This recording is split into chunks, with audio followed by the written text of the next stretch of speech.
say it's up then. And it ain't nothing to discuss then. Pillar talking with revenge, we like best friends. Just left Atlanta, now I'm in Bama on the West End. Blood on 125th, don't you know about that? I can't fall out with my niggas, where they do that at? In position for that power, I can't get it back. I got that shit on me now, we don't play like that. He said the Bible don't teach you not to sin. Yes, the fuck it do. That's the whole point of following Christ.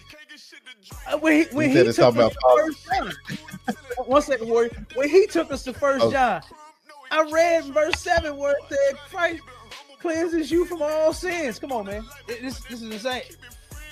But that's that Christian dope. Go ahead, Marshall. Out there teaching it like we teach. We teach you Christ is a nigga, man. We teach you God is a nigga. And guess who he loves? He loves niggas. He loves niggas. And that's one of the topics we're gonna talk about. They say it's up then. And it ain't nothing to discuss then. Pillar talking with revenge, we like best friends. Just left Atlanta, now I'm in Bama on the West End.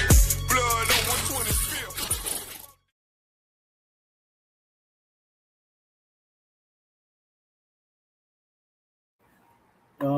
We back. Shalom Israel. Y'all see who I got on here with me. The famous, mighty, Ma'ashala. You understand? Out of ATL. He off the screen now. I'm good there. What's going on now? Little Christ, what's going on out of wine? Yup. Shit, nothing you already know. Trying to get to this show. Man, brother, the first I got the now, you know, I said I was gonna keep up with that story with the shooting, right? Mm-hmm. You know, of the 20-year-old that was caught under the bed of a 13-year-old. Mm-hmm. I got a little snippet. They got some you know how they say the streets be talking? The streets have been talking. And you know what I've said about that, my Shalom? That streets need to shut their goddamn mouth.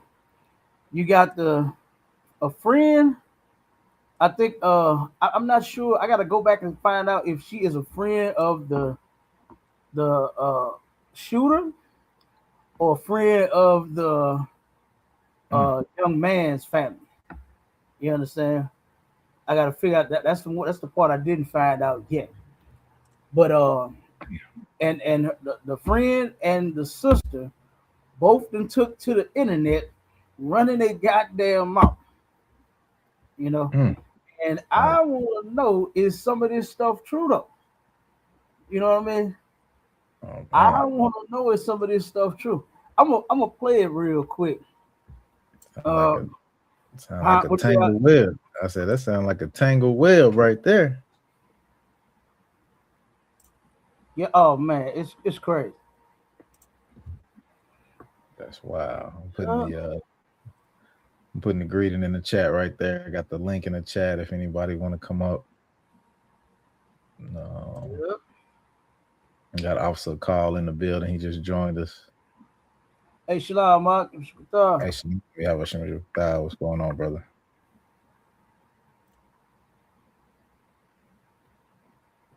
Bring him up on stage, Salaki. Huh?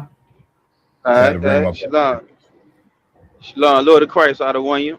What's going on, Cap? What's going on, Officer Marshall? Mighty man. What's going on? What's the word? Nothing much, you know. Still got there, you know, Esau slavery, you know, but I'm here though. Go through the slavery and Cap, you got a heavy topic. Will black women ever submit to black men? Oh my goodness. I didn't see them sisters submit to. What'd you say? Every man, I didn't see sisters submit to every man but the black man, sir. Man, they do. That's a tough one right there. That's a rough one, sisters. Y'all sisters need to chime in and come defend yourselves. Why you can't submit to the black man? That's what I want to know, Cap. Yeah, hey, that's what I want to know too, Marshall. Damn. Yeah, That's what I want to Like know. you said, a black man don't stand a chance, do he, Officer Mal Charlie? Oh man, he got to fight the world, then try to go home. Got to fight his woman and get her to fix him something to eat. I complain. She wanted to, he got to work all the overtime in the world, then spend all the time after he with her after he worked all the overtime. Man, but black man just don't get no slack. We can't nobody cut us no slack, Cal.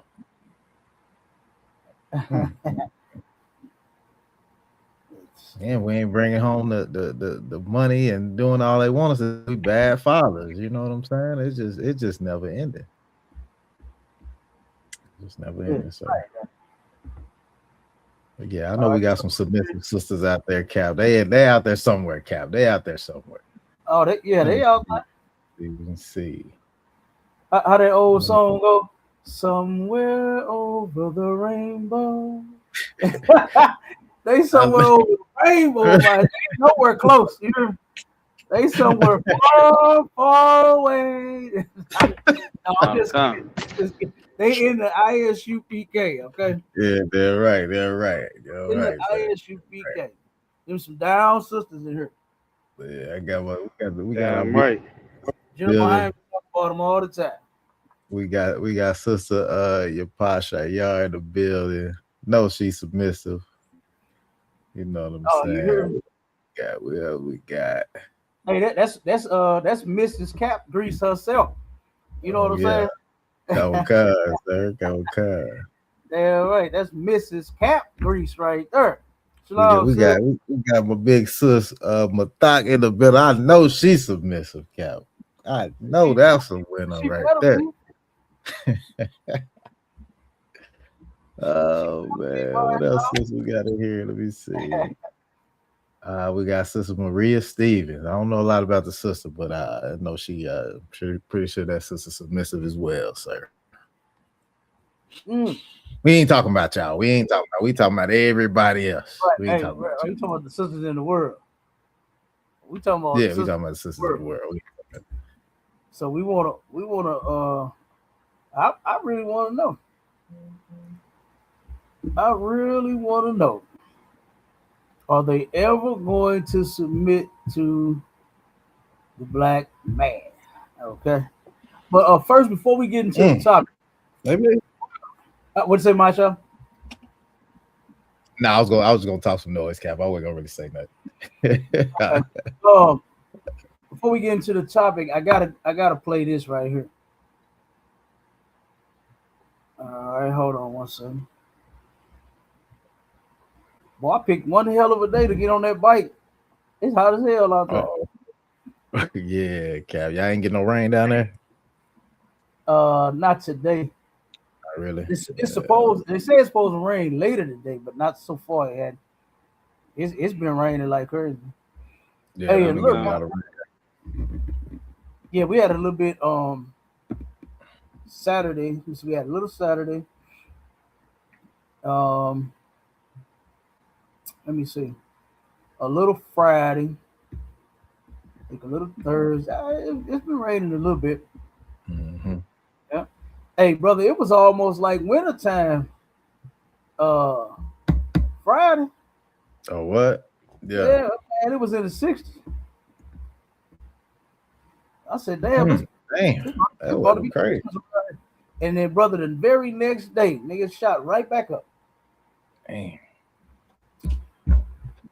I said, good. I said, I got a sister in the chat. She said, black men ever, I guess she's saying, will black man ever submit to the Most High? Yeah, sis, we got brothers submitting to the Most High all the time. This sister Casey Taz. Where is it on TikTok or TikTok? Yep. What she said? We got Lima. She said, "Who are you, gentlemen?" Hold on one second. Will black men ever submit to the Most High? We doing it right now. Damn right. You looking at 3 black men. You can't see one of them. He got his camera off. But you looking at 3 of them up under command of General Yohanan that has submitted to the Most High. So what you talking about? What you mean by that? Why you can't answer the topic? Why you can't answer the topic is, will black women ever submit to black men? That ain't the topic today. We'll make that a topic now. We ain't scared of that topic. Cause we go over that topic too, all the time. All the time. That's the first thing Commander General Yohana teaches black men and black women when they come in here is to submit to the Most High. 1 second, Lima. We got Lima. Sister Lima said, "Who are you, gentlemen?" She said, "I've been married 21 years." Hold on 1 second. We priests and prophets of God in the ISUPK under Commander General Yohana. That's who we are. Who are you? Go ahead, Masha. She said, "I'm 21 years. She's been married 21 years and have submitted." Oh, well, that's good, see? That's good. Keep going and make it another 21. Right. And make it a total of 42. Go ahead, Masha. Yeah, that's all I got on my end, Cap. Okay, Cap. Your pa say, yeah, they got hit with that heat wave down there. Can't, yeah. It's one today, too, see? Yep. Up here. It's hot as a fool. Look, I very seldom ride with my helmet up. Damn, yeah. I had it flipped up. Well, I needed some air. It was hot then, Cap. We got arrived at the woo-wee. But hey, it was warm, brother. It was warm there. Hey, but you know how we do. We roll. Yeah, that heat from that engine don't make it no better either. We roll. We got Sister Anna in the building from Norfolk, Virginia. Okay. Yep. Chanel Cooper, 8939. The wife of precinct officer Quinaya Gabar. Quinaya Gabar. Oh, it's Quinaya Gabar, Shalakia. Yep. All right, we're in the building. That's all Okay. No sweat. That's all we got. You got something else? No, that's all we got, Cap. Okay, Cap. Out of word. I appreciate you. Yeah, let's go on and play this. I'm gonna play this. What they call it, a snippet. I'm gonna play a quick snippet, and then I'll probably put the link to the video where they actually took to the internet. They were actually on TikTok. Okay, the friend and the sister was actually on TikTok running their damn mic. You know what I mean? Running their mouth. Probably about something they don't know about. They probably don't know the story. But I'm gonna play this a little bit real quick, and then I'm gonna go over some of the things that I heard. Come to the house and do everything. However, she had told him he could no longer come over there because she wanted him to pay her light bill. He didn't have the money. So she told her daughter he cannot come over here no more until that motherfucker give her some money. Okay? She didn't steal her mama credit card. Her mama got him the Uber because she lied like he was finna bring her cash. That's all he had, cash. He wasn't able to cash out, steal none of that. All he had was cash, right? However, that's why he made it there. She told him she was on the way home. He could be there when she's there so she can get the bread. That's why it's 30 minutes apart. It wasn't she was trying to sneak him in and get him there before the mama got home. No, he just arrived literally because it takes about 15, depending on if you cut over. It takes about 30 minutes for you to get back to that side of town. Okay, that's how long it took. She got there. He didn't have the money. That's when he ran. They get into an argument. He ran into her room, shut the door. He got up under the bed. She talking. That's when she got the gun, went in there and get the fuck out of my house, all this and that. He said a few words, turned around and walked out. That's when she did what she did. The reason why they're trying to get her for premeditated murder is because the daughter ended up showing the text messages where she said, if he come back to my house and ain't got my money, I'm going to kill him. Baby. Okay, let me stop that right there. Hey. All right. Now, I don't know how much of that I believe. Right? Because first off, a nigga that's running from somebody with a gun, let me tell you something, that's white people shit. to go run under a bed. Okay, no, nobody runs from a gunman and get under the bed. Right. You Right. understand? Now, if you have the opportunity to hide, right, the person don't see you, they might run and hide under a bed. But not when you know a person is behind you with a gun. You don't run to a bed and get under it. You run toward a door or a window to get out of it. Right. Now, I don't know how much of that I believe, but this is why I said whoever this friend is and whoever this goddamn sister is, they both need to shut up, okay? Because they just fucking talking too much, man. You know, they talking too much. Now the thing about the now what they're saying is that this is not no just say like something new, something fresh. They just met. They saying this is a 2-year relationship. So when he was 18 years old and she was 11, they claim they done been in a relationship that goddamn long. This is the claim of the friend. That the mama been knowing him. The mama, like she said, was okay with it as long as he was giving her some money, getting something out the deal. And if that's the case, that's horrible. Right? Yeah, she pimping her daughter out, Cap. She pimping her. As matter of fact, you know we got to pull the scripture on. Come on. Let me get the scripture on that one. Give me that. It's in Deuteronomy.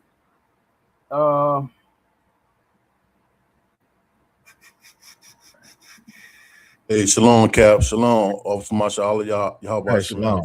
shalom. Oh, not Deuteronomy. Leviticus 19 and 29. Grab me that real quick. Come on. Leviticus 19 and 20. If that is true, because we don't nobody know just yet, right? The daughter did share text messages, of her and her mother about, from the first thing that they came out and said was that she had explained to the police, and to that her mother has said that if she had, she catch any boy in her house, she's going to get the pium pium. You know what I'm saying? So that was said. Salaki, Go ahead, Doc. I was just gonna say, grab that scripture for you right fast, Cap. That's all. Oh, you got it? Okay, go ahead, read it then, Doc. It's the book of Leviticus, chapter 19 and verse 29. Do not prostitute thy daughter. Do not prostitute thy daughter. Do not collect money. I don't care what age she is, especially a damn child, man. This is a 13-year-old girl. Can't no nigga give me no money for my daughter and she's 13. Right. You can't give me no money if she's 17. You understand? You can't do it. I'm not taking it. And she, if it's true, because we don't know just yet, but if she did, she was wrong. If this friend knows what she's talking about, then she is wrong. Okay, go ahead. Damn right, sis. Not at all. Look, hey, I already know you ain't taking no cash. I already know sis ain't doing it. You hear me? Hey, we're gonna have to go down there and hurt something. We find out somebody doing something with an underage child up in here. Right. Everybody gonna be down there. You understand? We find that out. That ain't happening. We ain't taking no money. You understand? It says not to prostitute thy daughter, man. We're not supposed to be doing that at all. We don't fuck about no light bill. How much is a damn light bill? $100? Right. $100? Like, come on, man. No amount of money is worth my child's innocence, man. Right. I want them to remain innocent until they become my sons too. I want them to remain innocent until they become adult enough and they are ready for a relationship. That's part of the problem, with our kids, and it come from slavery too, you know, to where our kids is what they call it, growing up fast and all of that. That comes from slavery because them goddamn oppressors of ours was taking advantage of everybody, children, women, old, young, men, every damn body. They didn't give a damn. Whatever Right. they nasty ass desired, they did it. So we have been bringing, what I'm saying, different things from back in the past that happened to, our ancestors. We've been bringing that forward. That mentality, you understand, has been following us forward to this day, and it got worse. It has gotten worse, you know. But I actually want to find out if that is true. So, like I said, I'm gonna stay on that case, and I'm gonna try to collect all the info I can because I really want to know now, is that true? Did the mother do that? And if that's true, he didn't get blasted because she caught him with her daughter. Right. If that's true. He got blasted because he didn't have her money. Yep. That's And gonna I really want to see, what I'm saying, if that is true. Because if Salaki, that's sir. true, man, that's terrible. Go ahead, Doc. Yeah, that's gonna change the whole narrative of the whole thing. You know what I'm saying? Like you got a lot of people behind this sister saying she did the right thing. You know what I'm saying? But if it come back to saying that she unalived his brother because of the light bill, I mean, oh my goodness. You know, what are you sisters out there doing to where you prostituting your daughter out and then you unaliving to do if they don't have your money? Mm. I mean, damn. That's crazy, y'all. That is crazy. And That's sis why. said there are some women out there like that. Put that comment up there. Yeah. She said she want to know if it's true too. Damn right, sis. That hey, for real, that is true. There are some people out there that is doing that. I had an article. It's some devils though. It's a white woman that was pimping out her damn daughter for drugs and money. So yeah, they doing it. Been going on for a long time, and now it's time for all of this shit to stop in the black community, All right, sir. Black, Hispanic, and Native Indian community. It's time for that shit to stop. This right here should have never happened. First off, this 20-year-old young man should have been with a 20-year-old or an adult woman. You know, not no goddamn 13-year-old. And if they've been dealing with each other for 2 years, this supposedly a 2 year that made her 11. It's a lot if I could, Cap. That made her 11. And ain't no way in hell. Now remember when we went over that, they were saying that they got that the little sister she looks older than what she actually is.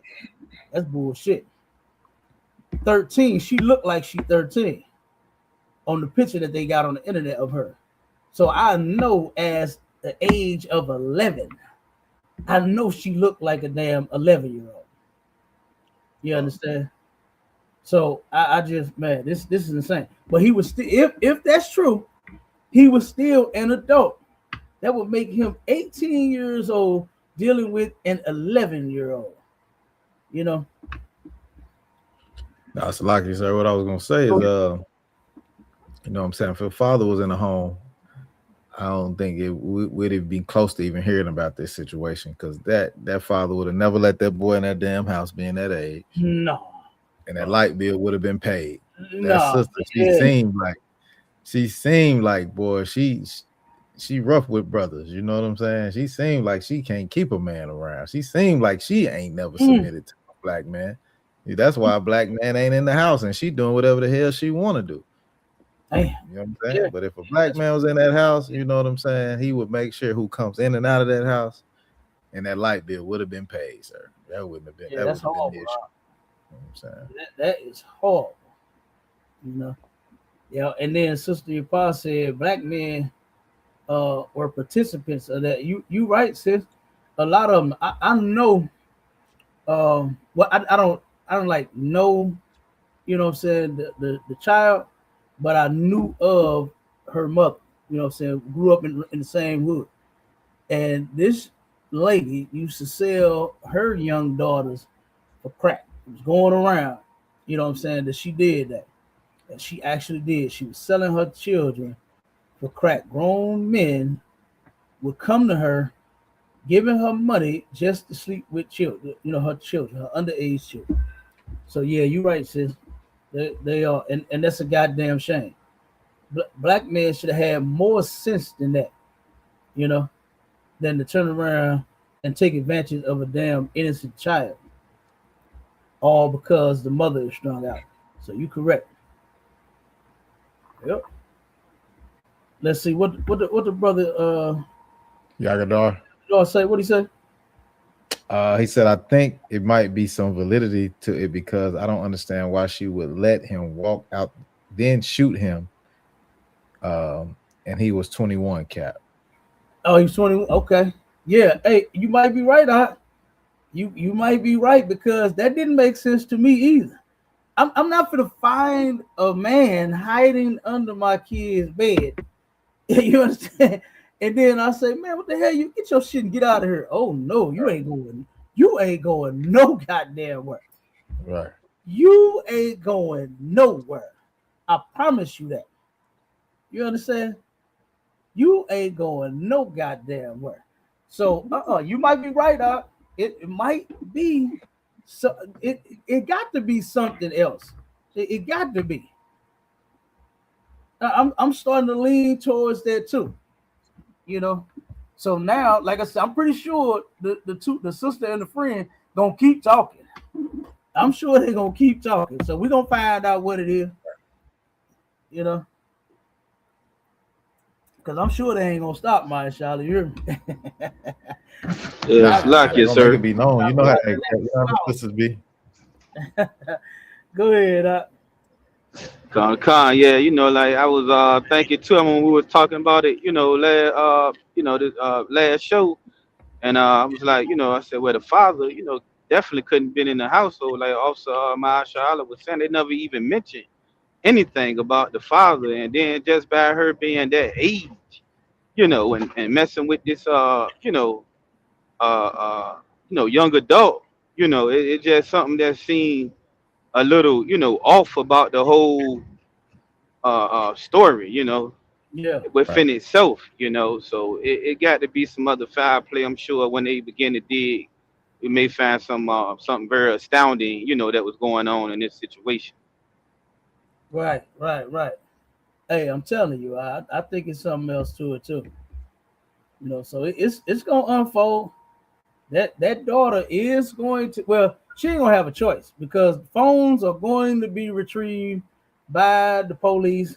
They are going to go through every message that you have, that you deleted, you understand, that you thought about. And look, they're gonna bring up all the messages that you thought about text.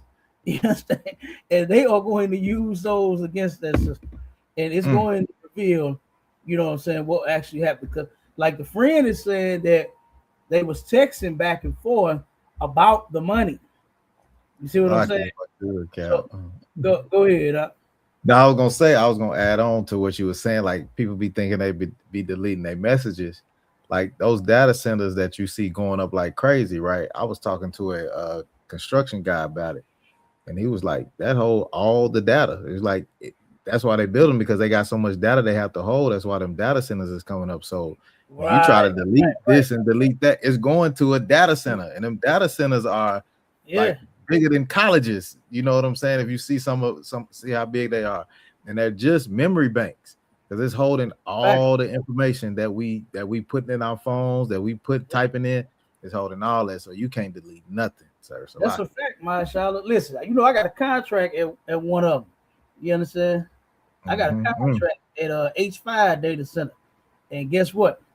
You ought to see all the shit that they got in the data center room. The damn room is goddamn sauna in there. They're so hot in that damn thing. Boy, look at her. All the machines running, collecting all of the data. Yep. That's it. It's not going anywhere. You understand? It's not going anywhere. And guess what? That was the Lord put that in there. You understand? So when you perverts get caught, you understand? They always grab your computer and they turn around and they go in and find that you have downloaded child porn, and, you know what I'm saying, photos and every all time. that kind of shit. Yeah, they find it out every single time. You know, when you plan on when your wife, and this is mostly for white people, when you unalive your wife and they go back and find that you looked up how to get rid of a body, it's in the data. You understand? It's in there. What to put in the soup in order to get rid of my husband. They gonna find out what you've been looking up. Right. You understand? How deep you gotta dig to not smell the body, or like they gonna look at. They gonna find out all of that because you typed it in your damn phone, and you look, Cap, because you deleted it from your phone that it's gone. No, it's still there. Hey, Cap, then they so damn stupid. They gonna ask Chat GPT, you dummy. Yeah, they gonna ask AI what to do with the body. Look, AI gonna be like, listen, I don't know if you should do that, but if you do, this is how you do it. Man. But yeah, and listen, all you sisters out there that's cheating on y'all husbands, that data is still in there. That data is still in their phone, and one day that man of yours gonna find it. He is going to find it, and it's gonna come up. Cause look, I work at the data center. I'm gonna tell them to send me the number, and then I'll download all the info and I'll send it to him. You understand? Hey, listen, Glenn, he bad at that mother. You hear me? Yeah. Glenn to help me fix my computers and told me what to do and all that. You know, they be telling me what kind of computers to get and what kind of this to get and how much data and how much that to get. Listen, hey, holler at me. You know what I'm saying? If any of you men are suspicious of y'all wives, holler at me. I'm gonna holler at Glenn. Give me the cell phone number. I'm gonna get all the data and I'm gonna send it all to you. Damn. Okay? And then you don't need no more private investigators on Cap. That's right. Y'all can pay me. You know what I'm saying? I charge $9.99.99. Okay, that's my fee. All right. Right. Yeah.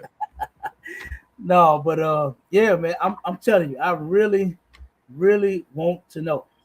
I really want to know now, because that sister talking about I did what I had to do.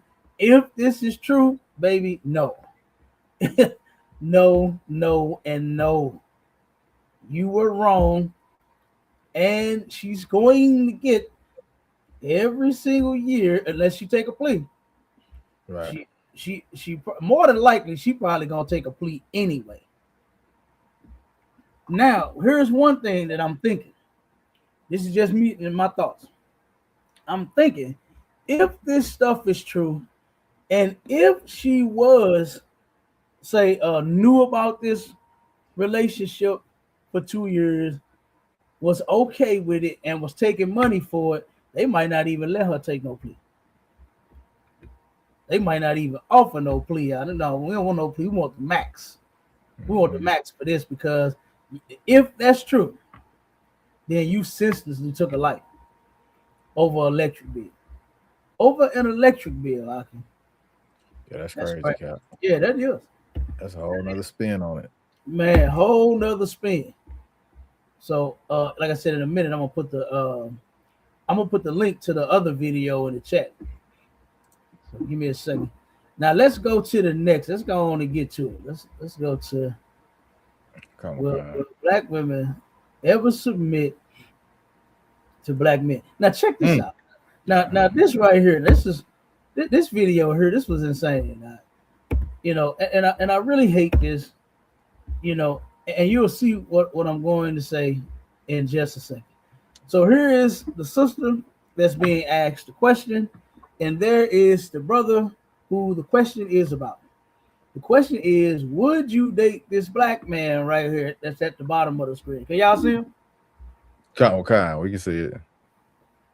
Okay, so Okay, let's go. No, because he's black. wait. So he asked her, would she date this brother? He said, no, because he's black. And check it, she's around all white people. Here she is being their entertainment. Look at what the white woman said. She said that was racist. And she's black. The white woman is telling the black woman the comment that you just made was racist. And she really think that she is saying something. Just don't understand that you are just their entertainment. You a damn fool. You understand? And you are entertainment for these white people. So let me go ahead. Our people gotta understand, man. God hates white people, man. I mean, look at how he made the white woman. He gave her no ass at all. She don't have nothing back there, man. Like, you have to be hated for the most time to not even give you a little humps of cheeks. Now we ain't got cheeks, Cap.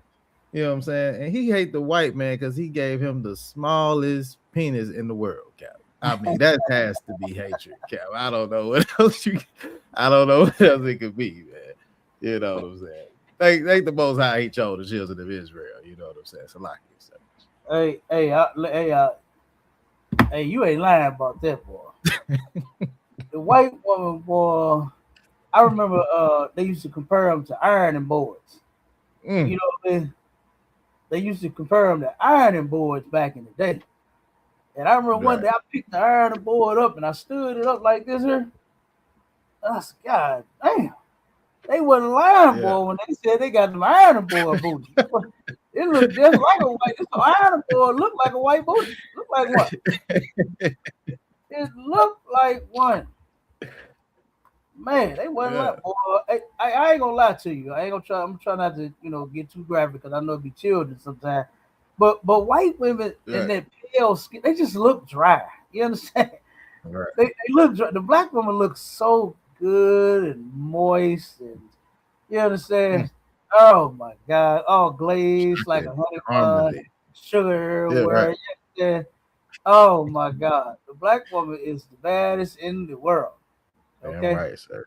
But just look at them right there. Look at them four right there. What is attractive about them? Absolutely nothing. That hair there's that sheds everywhere. I don't want that shit on my shirt.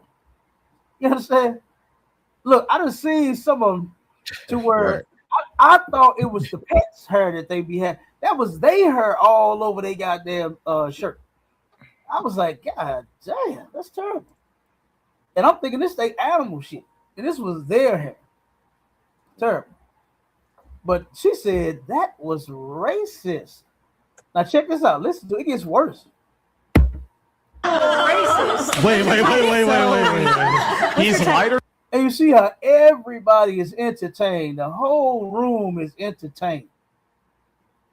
Everybody is clapping and laughing.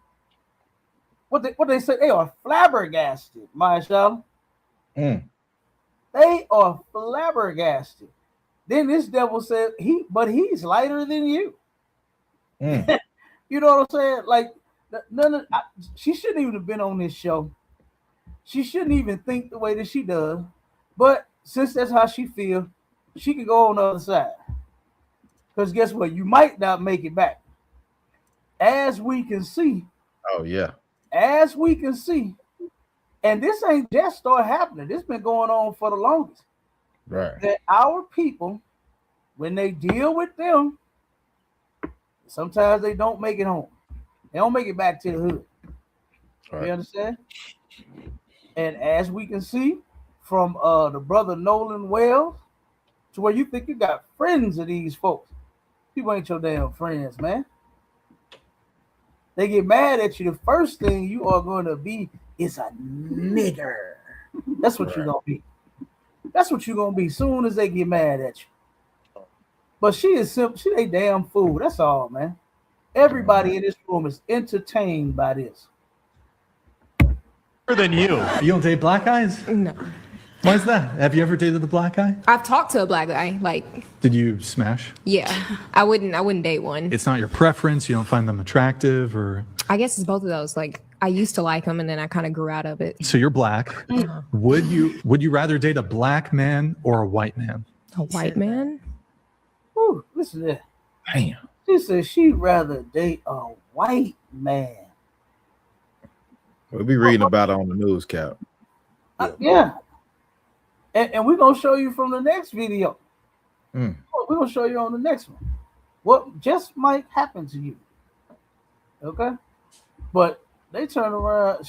Like I said, they are just eating this up. This is actually what they want to see happen. They want us not to be together. They want black men and black women to stay at each other's throats. They want to see that happen. They want to see the black woman say shit like, "Oh no, I don't never be with a black man. Oh no, I'd rather be with a white man," as if she's saying something. You know. But let's keep it going. Check it out. For real.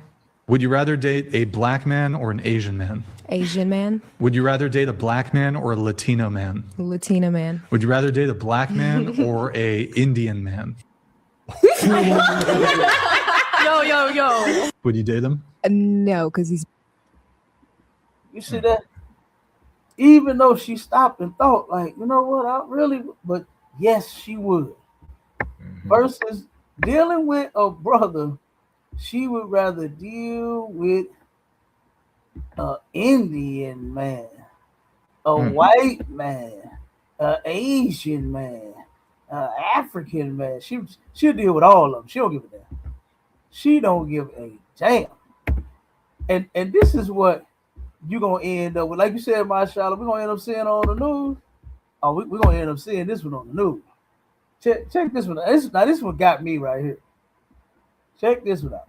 This is where I was going to kill you. Is it? A black woman's date threatened to kill her, but when people warned her to be careful, she defended him instead. The woman met the white man through Hinge, and their first date was a run through a wooded trail.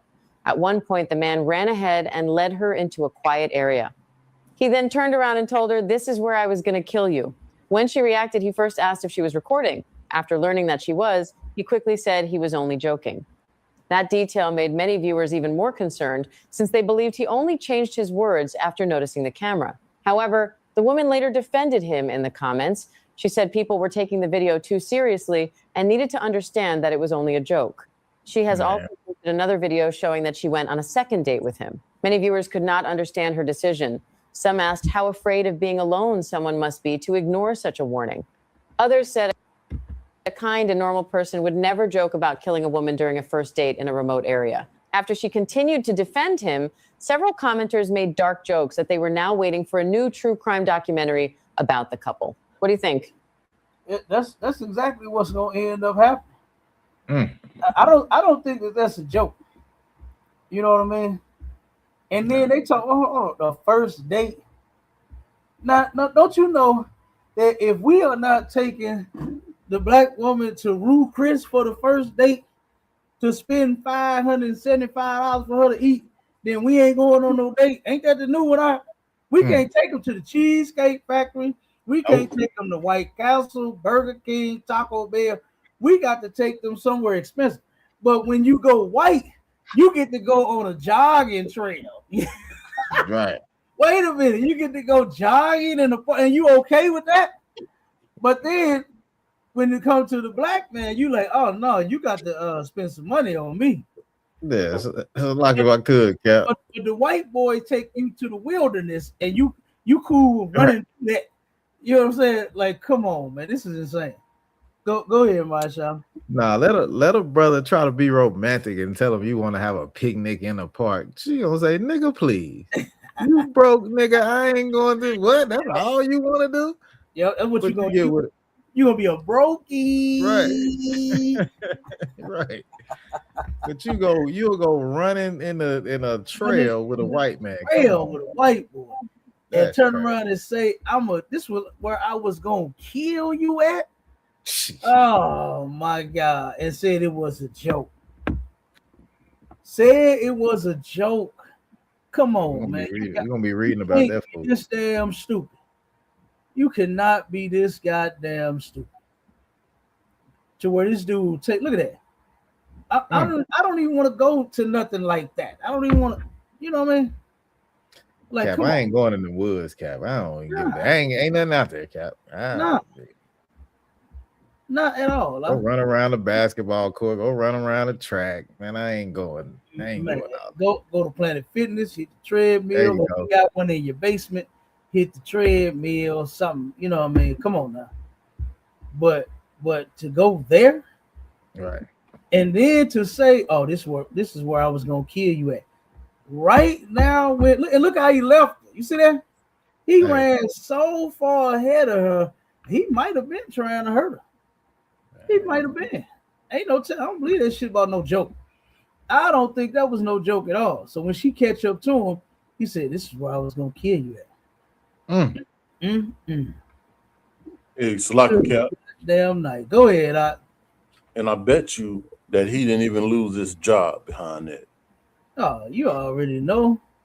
Yeah, promoted. You know he ain't. You know he ain't. And she just as goofy as could damn be. Gonna defend him, talking about it was a joke. Man, please. This crazy. But yeah, mashallah, we might see that on the news, man. Yeah, and you know what? She can't submit to a white man, so she gonna put herself in any deadly decision. Like, you gonna put yourself in harm's way, all because you think you hate black men. You know what I'm saying? Mm-hmm. You think you hate black men.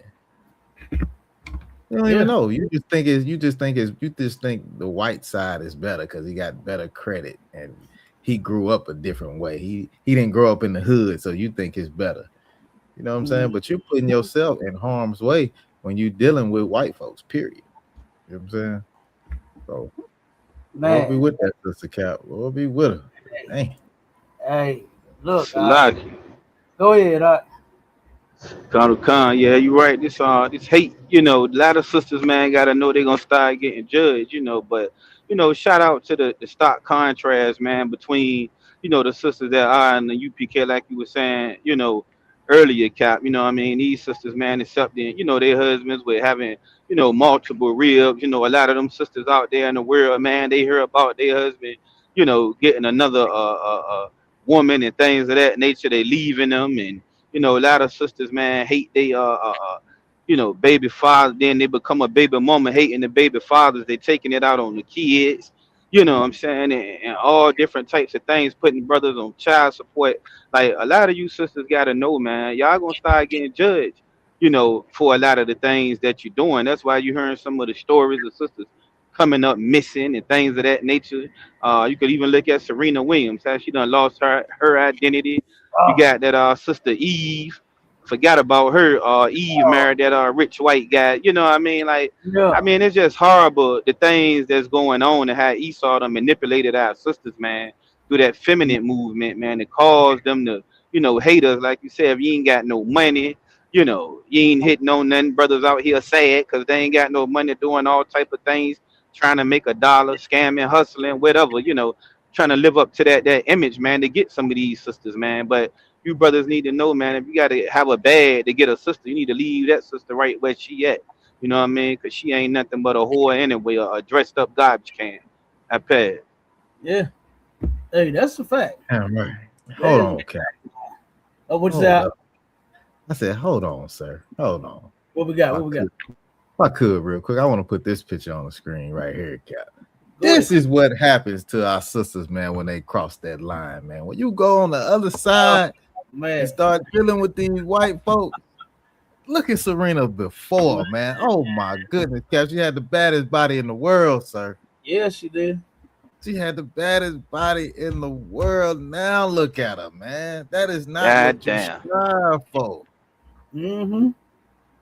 That's a That ain't crime. what you strive. That is definitely Hey, a crime. man, Charlotte, she went from eating collard greens and cornbread to carrot sticks and ranch dressing. Celery like a damn rabbit. You know what I'm saying? that white boy do not feed her at all. You hear me? And he God. probably still thinks she fat, that damn skinny. He probably Yeah, they do. Yeah, hey man, listen. Even when our sisters do what they call BBWs, when they do, they still be having a shape and they still be looking good. You understand? And we love them. That's all that should matter. We don't give a damn what the white boy think about a black woman being fat or not. Who gives a damn? Right. They don't even like women at all. So who cares? You know? Right. So all of us, just keep your hands and your eyes off of them. You know, let us deal with them. We'll deal with them. You understand? We'll deal with them. You understand? What the comments saying, Marshall? Oh, okay. Now they got they putting she's a fool. UP Kayla Hobbs said what the F? He said UP Kayla Hobbs said got the sister looking like Skeletor. Damn right. Man. Hey, for real, she look horrible. You know. And Eve don't look as wholesome as she used to. I'm gonna have to pull one up of her too. Yeah, she looking like she done crossed over. You know what I mean? Give me some more of them comments. We got a couple more. Okay, come on. Let me scroll back up a little bit. Boom. Sister Yapa said she is second date stupid. Then she said she went on another date with him after that. Then she said he was fantasizing about doing that to a black woman when he was jogging. When he was jogging on the trail. That's a fact. No, unaliving her. That's what he wants to do. She gonna turn around and be like, what's that sister name? Was it Ashley Robinson? The one that her fiance proposed to her in Africa. They went to Africa to unwind and celebrate their newfound love, and she never made it back from Africa. She ended up calling her mother. They got into it, and they I think they gave her another room. Her and dude gets into it so bad, they give her another room, and then they turn around and come find out she's no longer with us. Talking about she hung herself. You know, nah, I don't believe that. She wouldn't have went and asked for another room. She just hung herself if that's what she was gonna do. And then he disappeared. Yeah, he disappeared. And he liked the Bitcoin something, Bitcoin King or something like that. Something like that. Yeah, he was some rich devil. You know. And see, here you go, thinking that crossing over is going to be the way out of the ghetto, man. Please. You better find listen, it's some decent brothers out there. You gotta find you one. And you better find you one because you keep trying to cross over. Look at what happens. The Lord said not to do it. As a matter of fact, give me Deuteronomy 7 and give me 3 and read down to verse 6. No. 4 and 5. 4 and 5. Just read 4 and 5. On concert, the book of Deuteronomy, chapter 7 and verse 4. No, verse 3 and 4. Come concert, verse 3. Neither shalt thou make marriages with them. Okay, so this is right here. This is the law. Okay. And this law, guess what, is for all the other nations of people. We're not supposed to make marriages with anyone that is not an Israelite. Keep going. Come concert. Thy daughter shall not Thy daughter thou shalt not give unto his son. Mm-hmm. So we're not supposed to take his daughter, right, and give her to our sons. Keep going. Con. Nor his daughter shalt thou take unto thy son. Okay, and then guess what? He can't. Wait a minute. Did I say that already? You're not supposed to take your daughter and give your daughter to his son. Okay. Do not give your precious daughter Shaquita to a Brad Pitt talking about where's your son? Here's my daughter. And don't you take Christina Aguilera, don't take the white man's daughter. You understand? And say, oh, let me take her to my son. She'd be perfect for him. No. You understand? We're not supposed to do that. This is the law. It's plenty of us, man. It is plenty of us, plenty of brothers, plenty of sisters. There is someone for everyone. You don't have to go outside of this nation. You might take a little time finding something decent. You understand? Because guess what? Everything ain't just, right there in your face. Okay? So a decent brother, a decent sister, you may have to do a little searching, a little digging for. But definitely don't try to cross over, because you might run into one of them type that'll turn around and take you on a jogging trail. You understand? Take you on a damn jogging trail. Like if I could, Cap. Go ahead. I mean, look, some of you sisters that look at, we need to come up with a list, sir. Since the sisters got a list out talking about where black man can't take them for the first date, we need to make a list for they shouldn't let white men take them on hiking trips, running up and down the trail. Don't get on that boat. You know what I'm saying? We should go. Oh, don't. This is not the first date. You know? Hey, you hear me? Don't do it. And after that, it wouldn't be no second one. Right. It wouldn't be no defending him or none of that shit. Okay, go ahead. Halak, for me, brother. Sir. Verse 4. For they will turn away thy son from following me. So you're gonna end up with a what's his name? Carlton Pearson. You know what I mean? You're gonna end up with one of them brothers that will love them and hate his own. You understand? You'll end up with a sister like on that video that we just saw. He said, "Would you date this black man?" No. Why not? Because he's black. You understand? That's what those people would do. Turn you away from each other and your God. You understand? Keep going. Con, that they may serve other gods. Mm-hmm. So will the anger of the Lord be kindled against you and destroy thee suddenly. Okay. You will anger the Lord. I'm sure the Most High is angry, like what he said.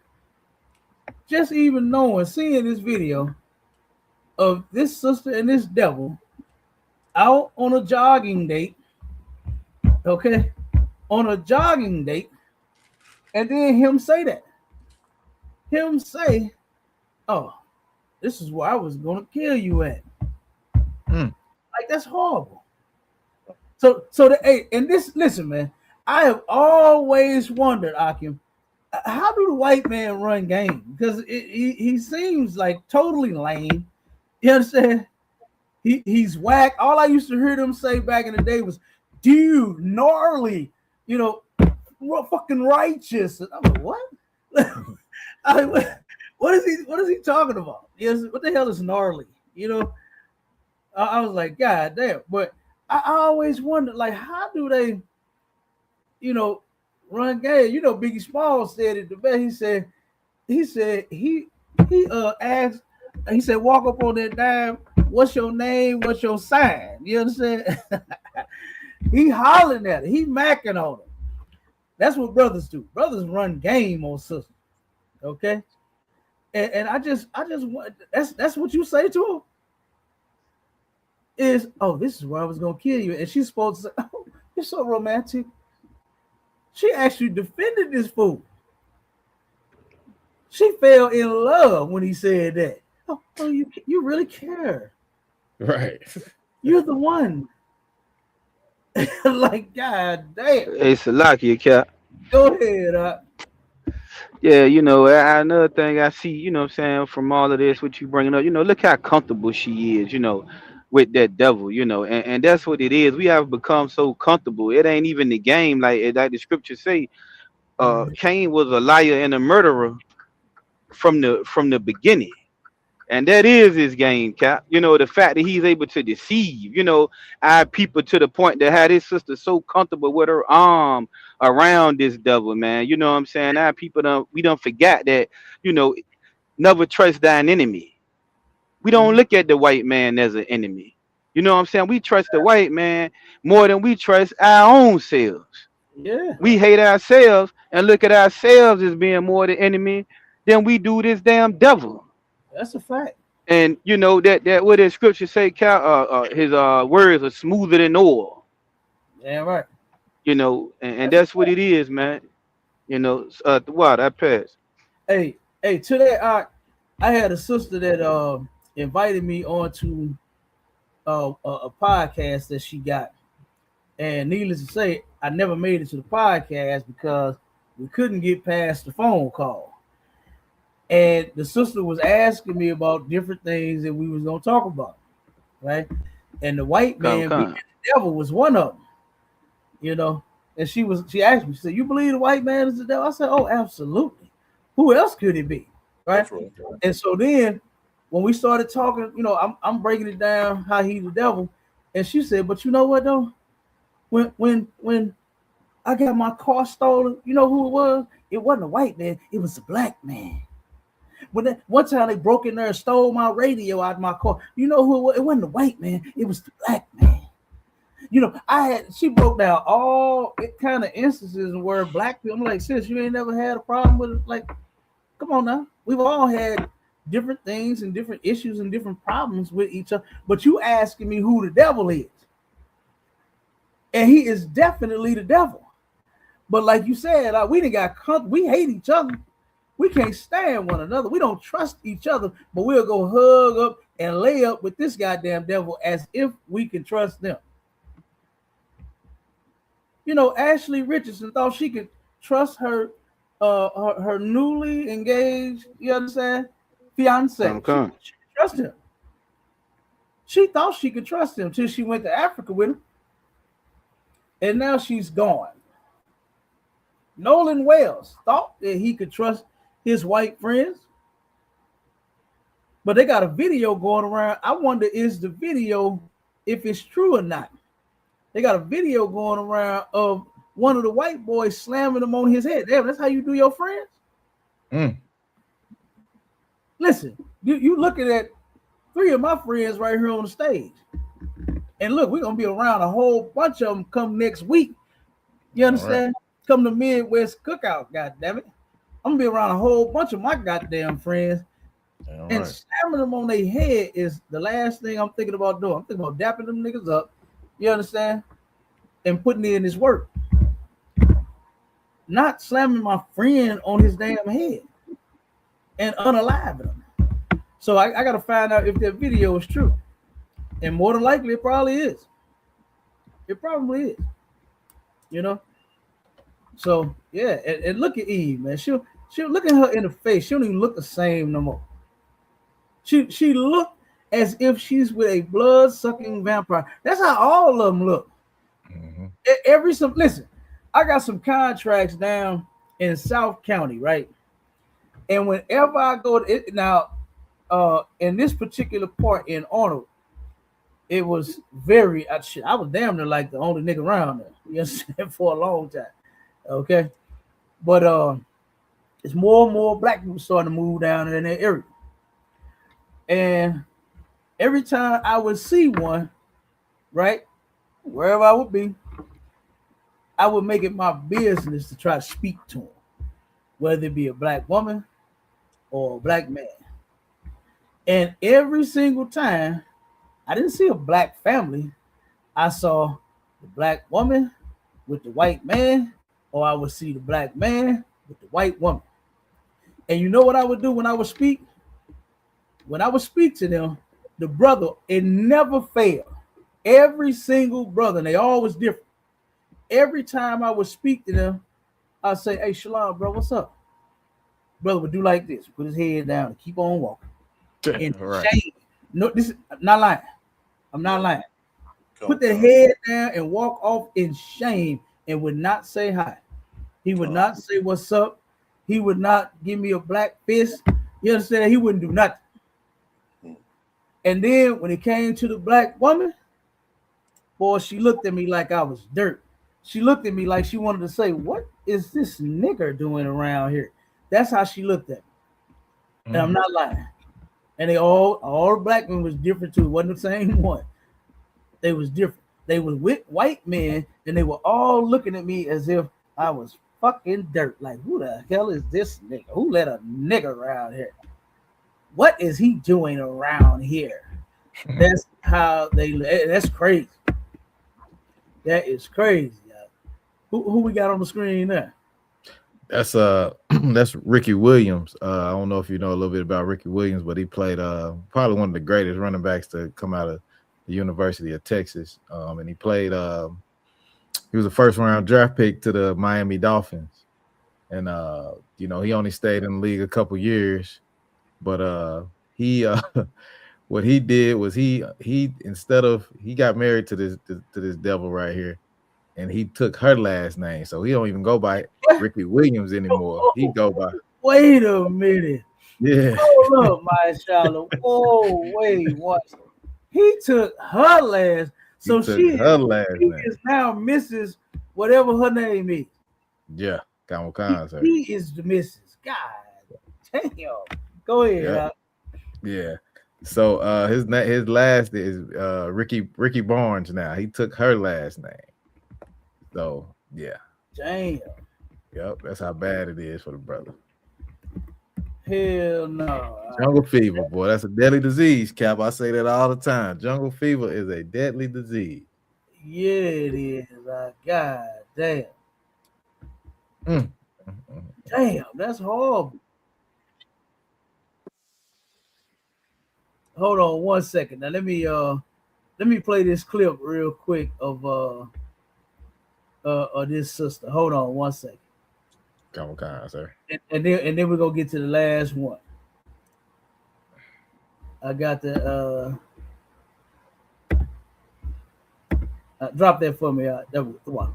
I got you. Hopefully they run this real quick. I was looking for the short clip, because it's a shorter one than this, but hopefully she said it right off the bat. Hey, Salaki Cap. Go ahead. Do we got a second to go back to that picture real quick? Hold on 1 second. I already got the video up. Give me 1 second, and we'll go to it after this. All right. All right, the water. The water. Yeah. And the wealthiest man ever that has ever tried to court me, and I knew that I still could never have sex with him just because of my ancestors. Like, I am doing this for black. Like, everything I'm doing is to put it in the black category. I live in Beverly Hills and I'm black as hell. Kendra G. Okay, yeah, this ain't the clip. This is what I wanted to play. But the sister, she said, and Mashallah, see if you can find that for me real quick. Pull that video back up, and okay. See, because that was enough. That was a starter. But go on TikTok and see if you can find the video where Kendra G explains why she can't date white men. Okay, come on. You want me to take your video down, sir? I got it. I got it. Okay, I'll put this one up. Yeah. See if you can find that. Pull the picture back up. All right, go ahead, Halak. Go ahead. Okay, all right, Cap. Another thing, if he would have been with a sister, that sister would have told him, you're not wearing this. We're not taking no picture in this outfit. I yield, sir. Hey, and since you said that, he do look like a slave, don't he? God. He looked like a slave right there. He looked like a little bitch. I never would have looked. I mean, I never heard of this man until I never would have thought that he played professional football. I never had heard of him. Hey, look out. The white man is still in the damn break the black man business. He take the biggest, the baddest, the strongest, the buffest, roughest, the toughest Negroes, and he break them. You understand? He break them. Now, I guarantee that he would have done none of this for the black woman. I guarantee he would not have been willing to submit and be her pet. You understand? Do none of that for a black woman. Right. I'm not saying you should, but I'm just saying I'm making a comparison to if this was a sister, she wouldn't have got none of this. She wouldn't have got none of that. You understand? Right. He would have never took on her last name. He would have never took on her last name. He would have never been in love with Starkeisha so much to where he took on Starkeisha's last name. It would have never happened. And that's terrible. That's sad. But you're right. This looked like something off a slave plantation. He looked like exactly what he's being used for, a slave. That's all. You understand? A slave. That's what he looked like. Hey, you right out. Hey, you pointed that out. Hey, that was a good eye. Yep. You find that clip, Mashallah? It don't have a straight up clip, so I'm gonna have to dig through it a little bit, but I'm working on it. Okay. Well, it ain't that big of a deal. Drop that for me.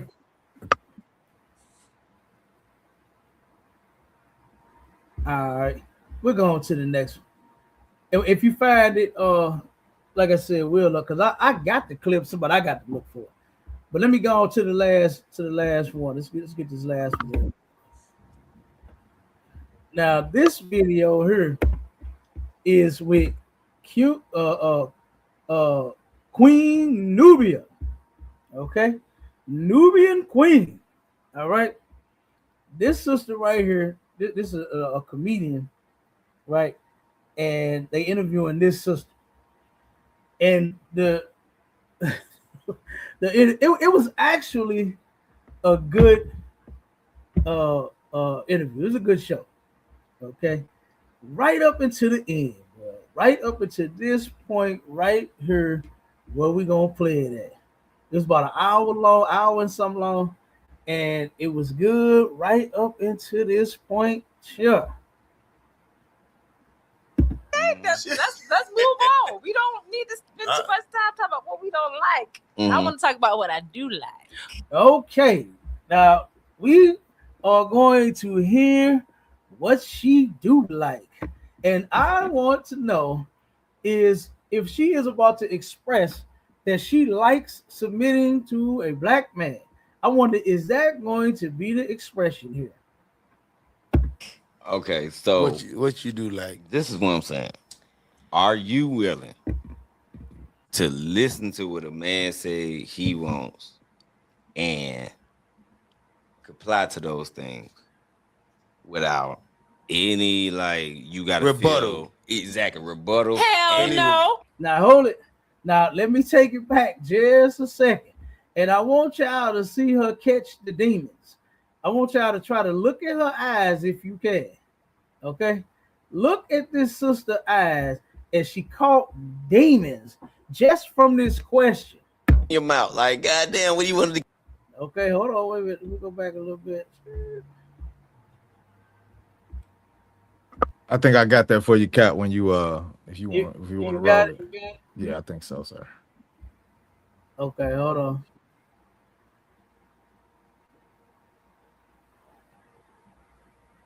Hold up 1 second.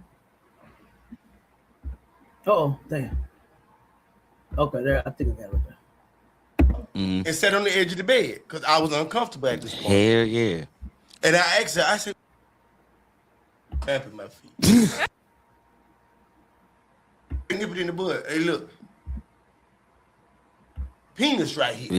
I think I done went a little too far. Okay. Lord have mercy. Okay. It was getting wild, but Why you say that on live? You should have waited and said you was uncomfortable. Now they gonna think we creeps. Well, I mean, it is some creepy shit we talking about. Come on now. no, it's just sexual. You know, people do sexual shit, crazy sexual shit. I mean, We don't like it. Shit, we are uncomfortable too. Okay, let's move on. We don't need to spend too much time talking about what we don't like. I want to talk about what I do like.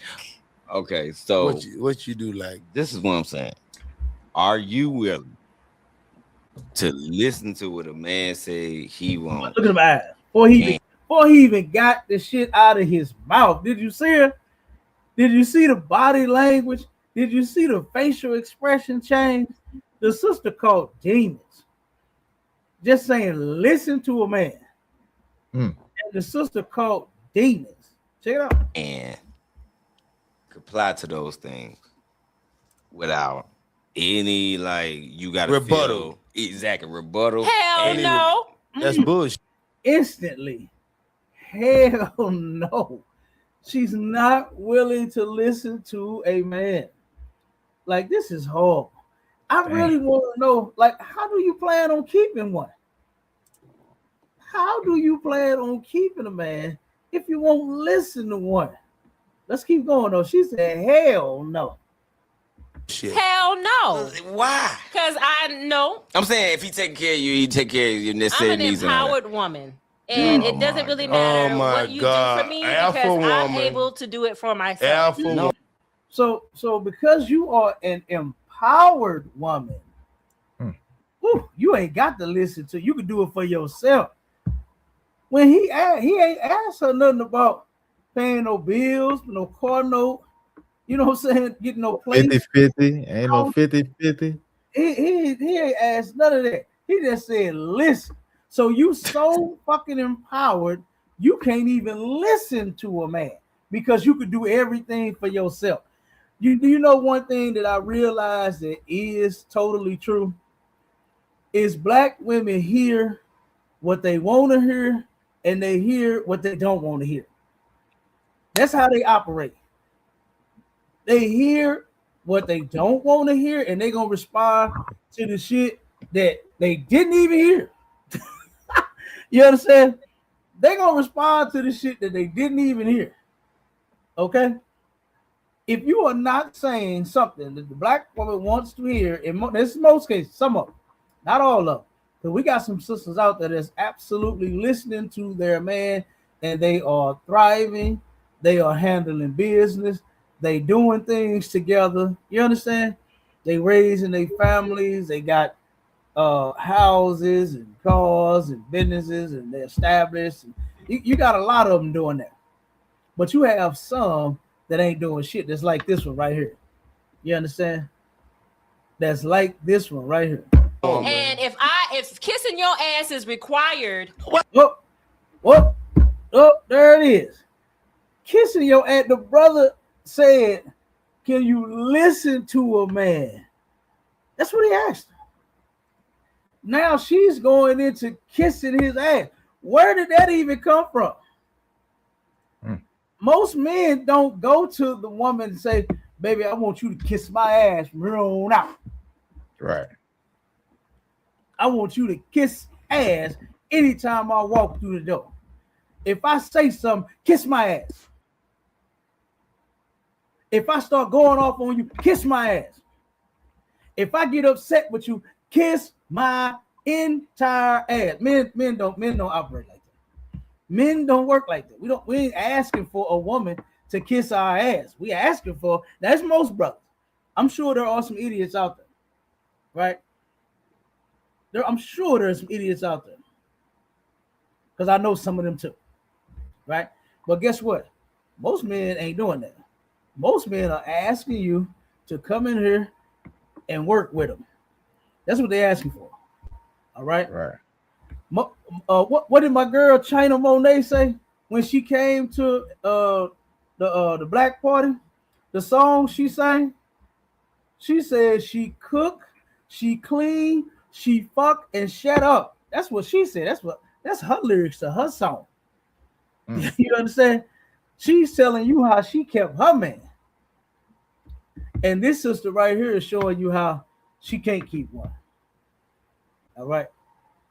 She said, if kissing ass is required to be in this relationship with you, like, and men don't even do, like I said, I haven't, personally, I haven't heard a man, come to a woman and give her his list. What you say, my shot of the list?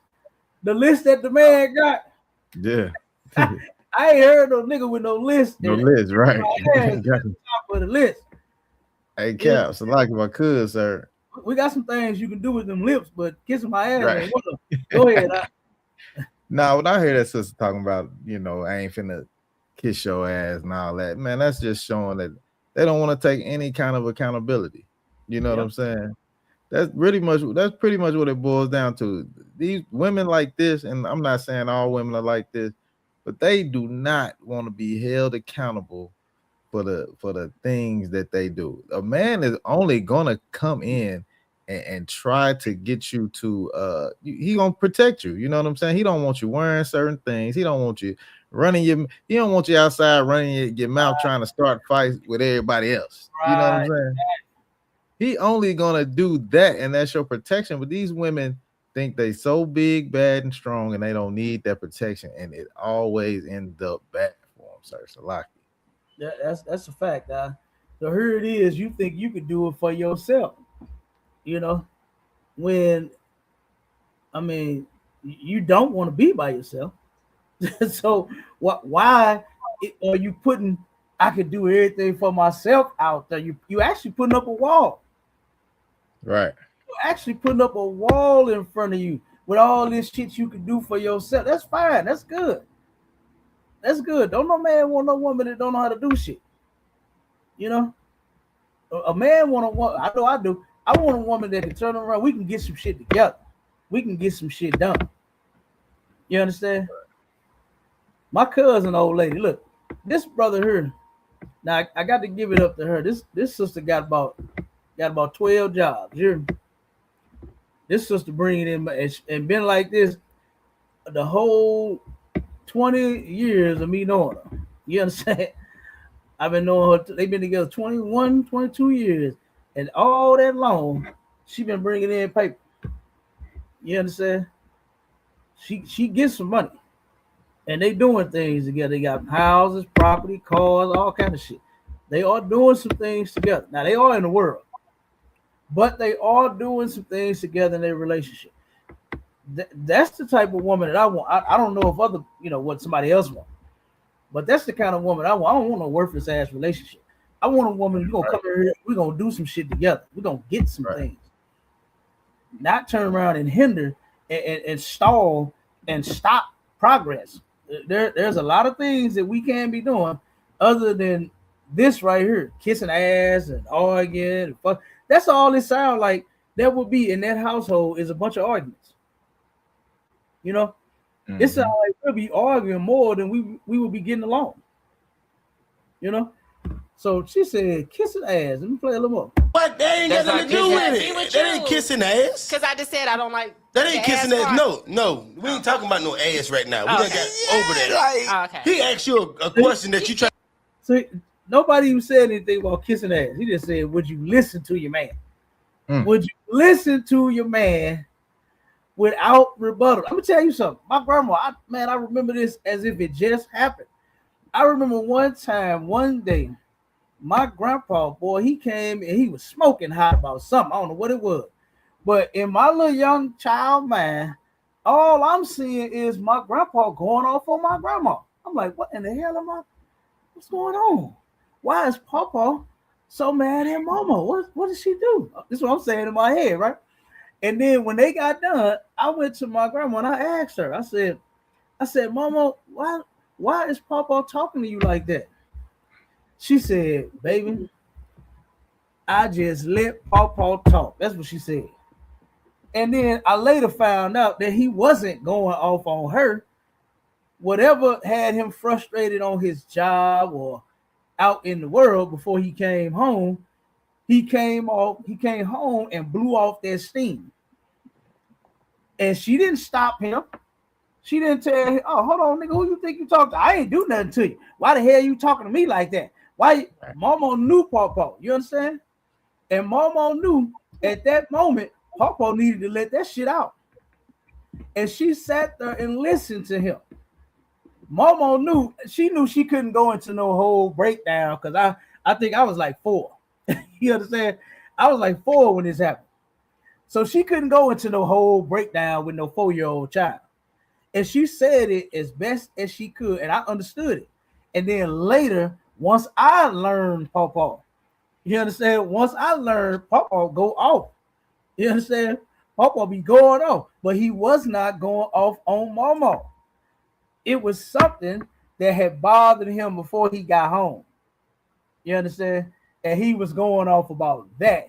He was what they call it, mashallah. He was venting to his woman. You understand? And his woman was a goddamn ear to him. And she listened. And she let him like get it some over. therapy, Cap. Huh? I said, kind of like some therapy. He had some therapy right there. You know Yeah, what he I'm saying? did. Yeah, he did. And he got that shit off his chest. And guess what? The house was normal, like what it always is. You understand? Right. Like what it always was. I never even saw them argue until I became an adult. I saw them argue one time in my life. They argued in front, and I was way overgrown. You understand? Nowadays, oh man, you can't stop the black woman and the black man from arguing. They don't give a fuck about them kids sitting right there watching you two fools argue and almost kill each other. They don't give a goddamn. You ain't finna disrespect me. You ain't finna talk to me like that. Bitch, who the fuck you think you? Bitch ass nigga, who you? They don't care because them kids right there. They don't give a damn. Whatever you just did, you ain't finna do it to them. Right. And they'll go off on your ass right there in front of the goddamn kids. Damn, and that's where these children is learning all of this toxic bullshit from. They learning it from their parents. They learning it from their parents. And then when the parents end up breaking up and stopping and they don't have nobody to argue with, they turn around and once they see the child, once they grow up, and then now the child is fucking dysfunctional. Now you looking at the child like, what's wrong with you? Why is you like this? It's like if I could, Cap. Go ahead, Marsha. I mean, what happened to the times where, you know, parents just didn't do certain things in front of your kids? Like when I got older, I didn't know parents were doing certain things. You know what I'm saying? Because they just didn't do it in front of you. You know what I'm saying? Like I had an auntie, like I didn't even know she smoked. You know what I'm saying?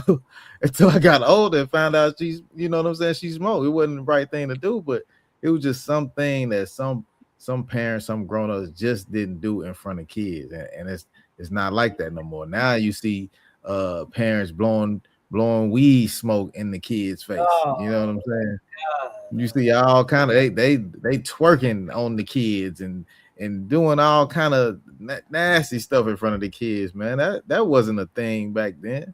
But no. I mean, it just whatever how it goes now, sir. It's like yeah, no, that's a fact. That's a fact. Let's play a little more. Trying to get away from. That's how they get away from it. She got, hey, bro, she did. That's how they get away from it. That's how they get away from it, because they ask you some dumb shit and get you confused. Because we get confused easy. A man confuses real easy. Mm-hmm. And she tried to fuck us up. She fucked me up quick. I'm glad you called it. If a man asking you for things, can you talk about his feelings without bringing yours up? Sure. Shit. Boy, you that shit did not sound confident. Shit. Like goddamn. I can live. Now you know that was a lie. We know that was a lie. You saw the eyes, how she rolled them, how she shrugged them. Hell no. Right. Now she can listen. Listen. Oh, okay. So why did that not sound confident? Because you listen, but would you comply? Would you understand? Listen. I would understand, and I would comply if those things are within reason for me. You know why y'all can't? Now I don't know if I believe that now. Because of your first, he didn't even get the shit out of his mouth. Right. And you was disagreeing. You immediately rolled your eyes when the brother said listen to your man. She went. Oh, let me take my glasses off. Yeah. You understand? She rolled the goddamn eyes, and all he got out of his mouth is, "Would you listen to your man?" And she went. I'm gonna went blind, Cap. Yeah, And said, "Hell no." But now, I'll listen. I'll listen. Yeah, right. Let's keep going. Here sometimes because y'all listen to rebuttal. Y'all don't listen to understand nobody. No. I'm gonna tell you. Y'all listen, and while y'all listening, y'all building the case at the same time. We're not in the 60s, baby. We are in 2024, which is really equivalent to 2054. We're in a new age now. The future is feminine. Why the fuck do you think I must cater to what your needs are? Nobody ain't say that. Let me tell you. 2024. She said this is equivalent to 2054. We way in the future now. She said the future is feminine. What is feminine about this animal that's sitting in between these two men right here? What is feminine about this? Good goddamn night. She said, "Why in the fuck would I be worried about your feelings?" Hold on, let me go back. Let me take it back a little bit. Let me let her crash out again. Because you listen, but would you comply? Would you understand? I would understand and I would comply if those things are within reason for me. You know why y'all can't hear sometimes? Because y'all listen to rebuttal. Y'all don't listen to understand nobody. No. I'm gonna tell you. Y'all listen, and while y'all listening, y'all building the case at the same time. We're not in the 60s, baby. Now, wait a second. Now, hold up. She said we not in the 60s. Why in the hell does the year depend on whether you will listen to a man or not? Right. You were supposed to be doing that shit in the 20s, 30s, 40s, 50s, 60s, the 2000s, the 2010s, 20s, and the 54s. You're still supposed to be listening to a man if you got one. In the 2054, it don't matter the year. The Lord laid out the dynamic, and that's how it's gonna stay. Right. If you plan on being successful in any relationship, god damn, I don't see this sister being in any successful relationship at all. Okay, and it's gonna get worse. This crash out is gonna get worse. Okay, but she's going into the 60s. You know what the sisters in the 60s did? They knew how to hold them houses down. Like I was just talking about my mama, right? My grandmother. Her and my grandfather, they worked together. My grandpa was illiterate, couldn't read or write. And what was so crazy is it took me a long time to know that, Masha. It took me a long time for me to know that my grandpa could not read or write. He talked so goddamn good. I thought the man was excellent with his English, but he didn't know how to read and write, right? And he was the muscle of the business. He did all the work, and my grandma did all the paperwork. You understand? She didn't shoot her man down because he was illiterate. Hey, that was her man that she picked, and she worked with him. And do you know what they was making on their business? They was making $1 million a year off of his hauling business. G&B Hauling, George and Betty. That's what G&B stood for. George and Betty Hauling. He had them a lot. He had them a whole bunch of trucks. But they had it going on. You understand? They had it going on, and they was cashing out $1 million on this business every year. Okay? So that's what they was doing back in the 60s and the 70s. That's what those women was doing. They were raising their families with their man. You know, they weren't doing all this mess now of crying about not having a man in their life, being a single mother, raising their kid by themselves. You understand? Why? Because they knew how to keep that man in the damn light. Right. They knew how to do that. But now, This sister say it is not the 60s. Oh no. A call support, you can forget about the 60s, brother. You ain't finna get that. They won't worry about going through Papa's phone and his notes on Cap. That's over with. Halakama, if you want one of them, you got to go back to the 60s, brother. What they call them, traditional men and women. Oh, you got to go back to the 60s and get that, they say. That's what she said. But listen to her. We are in 2024, which is really equivalent to 2054.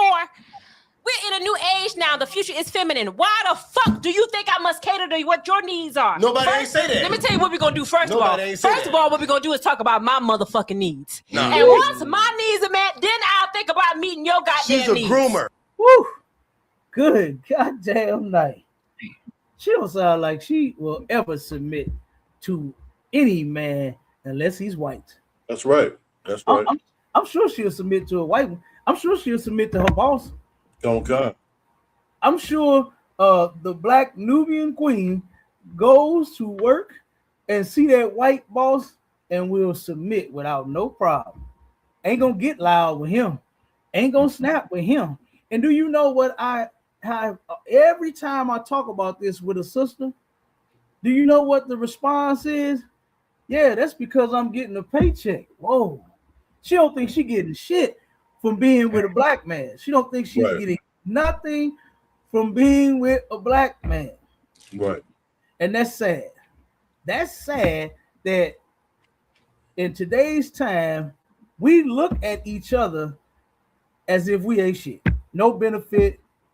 All I'm gonna get is, some coochie, some everybody had. All I'm gonna get, or what the women say, is a wet ass. You understand? Right. Nothing.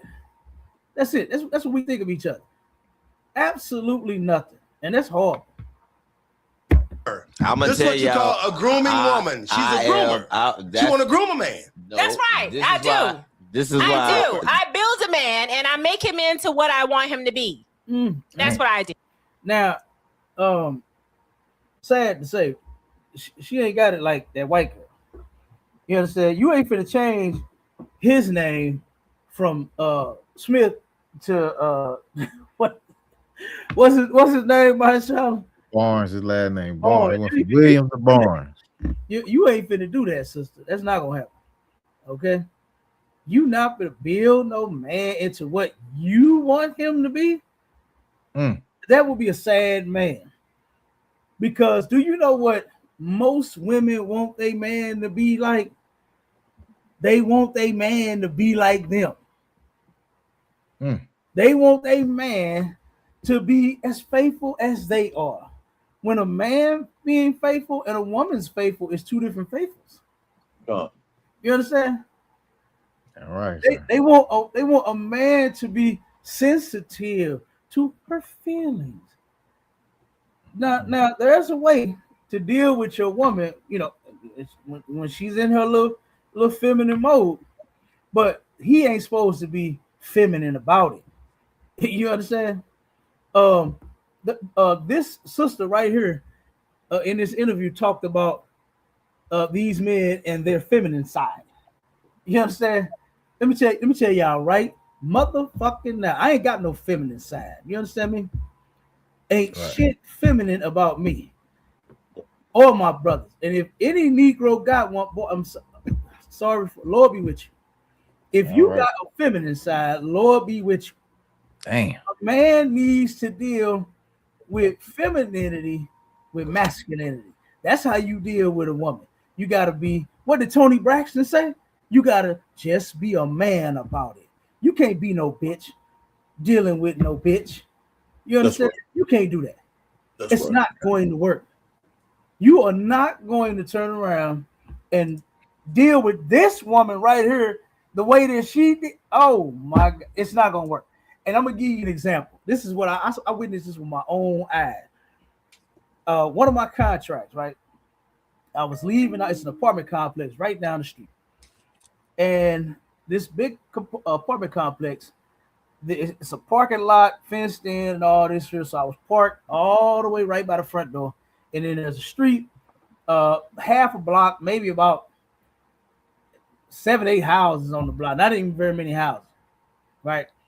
The building, the apartment building, and the church lot took up the rest of the block. So on that side of the street is no houses at all, just 7 or 8 across the street.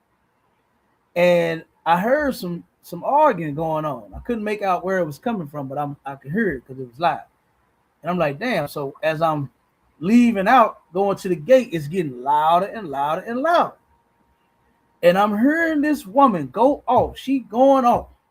And as I turn onto the street, I pull right in front of the goddamn chaos. And she going off. She got him up against the wall, right? He up against the wall, standing there looking stupid. She going all off, finger in his face. You know how they do their head and their neck. Oh, they got a hand on her hip. All this like this right here. And before you know it, the dude just started screaming, bitch, bitch, bitch, bitch, bitch, bitch, bitch, bitch, about 1,000 times. I said, whoa.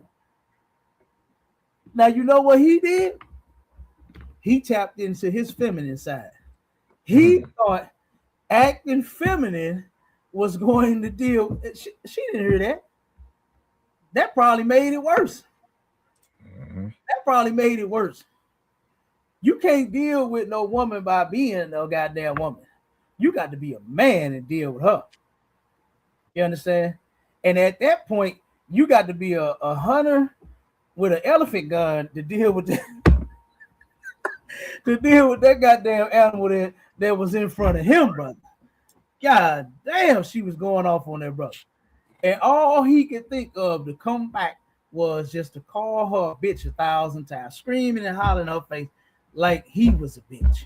I said, God damn, man. She turned him up. She is eating that brother up alive. You understand? So no, you got to deal with a woman like a man. But this is the kind of man that she would discard. She would build him up and one day throw him away because guess what? He's not man enough for her. Why? Because she built him. She made him a man. Like she said, she make a man into what she wants him to be. That's how she do it. And guess what? A woman don't know what a man is supposed to be like. She don't know all of his components. She got an idea. She knows some of them. You know, but she don't know exactly what it takes being a man. So her building one into one that she wants and likes, guess what she's going to do? She's going to discard that man. Let's keep going. Deal. God damn. How long you been in your relationship now? 90 days. 90 days. I wonder why you are in a new, why you ain't 9 years? Hey, brother, you better run. 90 days, run, brother, run. Oh, man. Hey, hold up, my son. It ain't over. The interview is not over, brother. 90 days she with her nigga, and guess what? This is about to be over too. And I'm about to show you why. Like that. 90 days. Yes. Boy, that's a rough one. That's a rough 90, but I'm gonna tell you just right here. Don't tell her about your feelings. Reason, that old civil rights bullshit and all that old woman bullshit. This is the reason why shit fucked up right now. You know, y'all talk about the ladies in the 60s and the 50s and shit like that, but they had real families and had real wealth and had land and everything. Damn right. Yeah, because my great aunt, shit, called me when I was damn near, 40 something, talking about selling some land they had for years. Yeah, but those women were severely suppressed. You say that, those but women they were had severely. shit. I am we're not suppressed that. anymore. But you say those they women were severely suppressed. Okay, give me an example of one. Meaning that word listen. A lot of them were not able women. to step out and use their creative gifts for what they want to. What do you mean? They were only able to use them to build a home. Okay, how many women got creative gifts? A lot of women have creative gifts. A lot of women are running successful businesses nowadays. Right. And it ain't just about me building a home or cooking your food or ironing your clothes. It's not just about that anymore. Women are using their energies and their powers to do things for themselves that women back in the day prayed and wished they could do. Okay, so have you seen The Color Purple? Nope. I don't even. You haven't seen The Color Purple, not even the new one. I don't like that shit. Now this was a horrible example. you gonna take this fantasy dumb shit that Oprah Winfrey played in, you understand? Right. Which was Mr. He was a damn pedo, right? He was a pedophile, number one. He bought Celie when she was a child. Mm-hmm. Okay. Goddamn pedophile. That was never even supposed to happen. So we can't. Why are you even using that as? You can tell she's slow. You can tell this sister is slow. She goes to The Color Purple. She goes to Mama, bully, mama. What the fuck is she talking about? A movie? This sister is delusional. She way out of there. She goes to a movie, The Color Purple, to make her example. Listen. You look at it, Celia was in a relationship with Mr. where she was suppressed as a woman. She had creative gifts, but she could not use her gifts for what she wanted to do because every time she felt empowered, he would drain her energy from her body, climbing on top of her, fucking her. Anytime. Oh my God. Now let me tell you something. If you my woman, you gon' give me that body. You understand? Right. I'm gonna get it. And you should want to give it to me. I want it given to me. I ain't talking about taking it. I only want a woman that's going to give it to me. Right? That's how it's supposed to be. You supposed to want me. I'm supposed to want you. We come together and then we have a bunch of babies. You understand? That's how it's supposed to be. But let me give you the definition of suppress, number one. All right. And Marshala, get the hold on. They try to clip the video. Wait a minute, hold on. They done got you, Cap. I see they got you. Hold on 1 second. They play it on mine. They doing it. They just hate to see us live. Good damn. Yeah, they got you. Okay, hold on. They got must be a woman running TikTok. We're gonna keep rolling. Yeah, on the TikTok. It's still rolling. I ain't worried about it. It says means the word suppress means to put an end to something, prevent its expression, or hold it back by force or authority. Now, I want you to read that part in the layout for me, Mashallah. I want you to give the question that I put in there, and then this is what the article came up with that we got as far as this sister saying that Black men were suppressing Black women back in the day. And that is a total lie. It wasn't happening back then in those days, and it's not happening right now today. I hear sisters talk that shit about men not wanting them to work and do nothing. I don't know what Negro in their right mind is going to stop their woman from going to make some money. I don't know what the hell she talking about. Damn right. Yeah. Look, I got mine. I tell them, listen, get better jobs, make a business. Let's get this goddamn paper. Right. You understand? Bring that money home to Papa. I'm not stopping you. You understand? From doing so. Now it could be something that you might want to do that I disagree with. You understand? I might be like, nah, but I don't know about that. That don't sound too good. Because that has happened before too. You know, one of the business ideas that she came up with. I just was like, I don't know about that one. You know what I'm saying? But it wasn't to suppress, you understand, her and her creativity, like what this sister talking about. You could be as creative as the hell you want to be. And guess what? Let's get to this bag. Ain't that what they say, my son? Palaka, they call some more. Ain't that what they say? Come on. Goddamn bag then. Let's get the bag. Right. You understand? Let's both put something in the bag. Let's both put our hands in the bag. Let's both get the bag. So I don't know what this is talking about no men suppressing no woman from doing a goddamn thing. That has never happened. Okay. Now go ahead, Mashallah, read that real quick. Comic-Con, sir, says, did black men ever prevent their women from working historically? Mm-hmm. It says no. Historically, African American men did not prevent African American women from working. Instead, Now, hold it. Now, off the rip, it tells you no. Black men did not do that. You understand? Now again, there could be some idiots out there, you know. But maybe there are some cases to where sisters are getting locked in closets. They not getting fed. You understand? They getting hands put on them constantly or something like that. That very well could be the case. If that is happening, you sisters need to say something. You understand?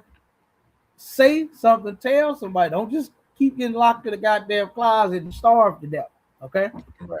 So I'm not saying it doesn't exist at all.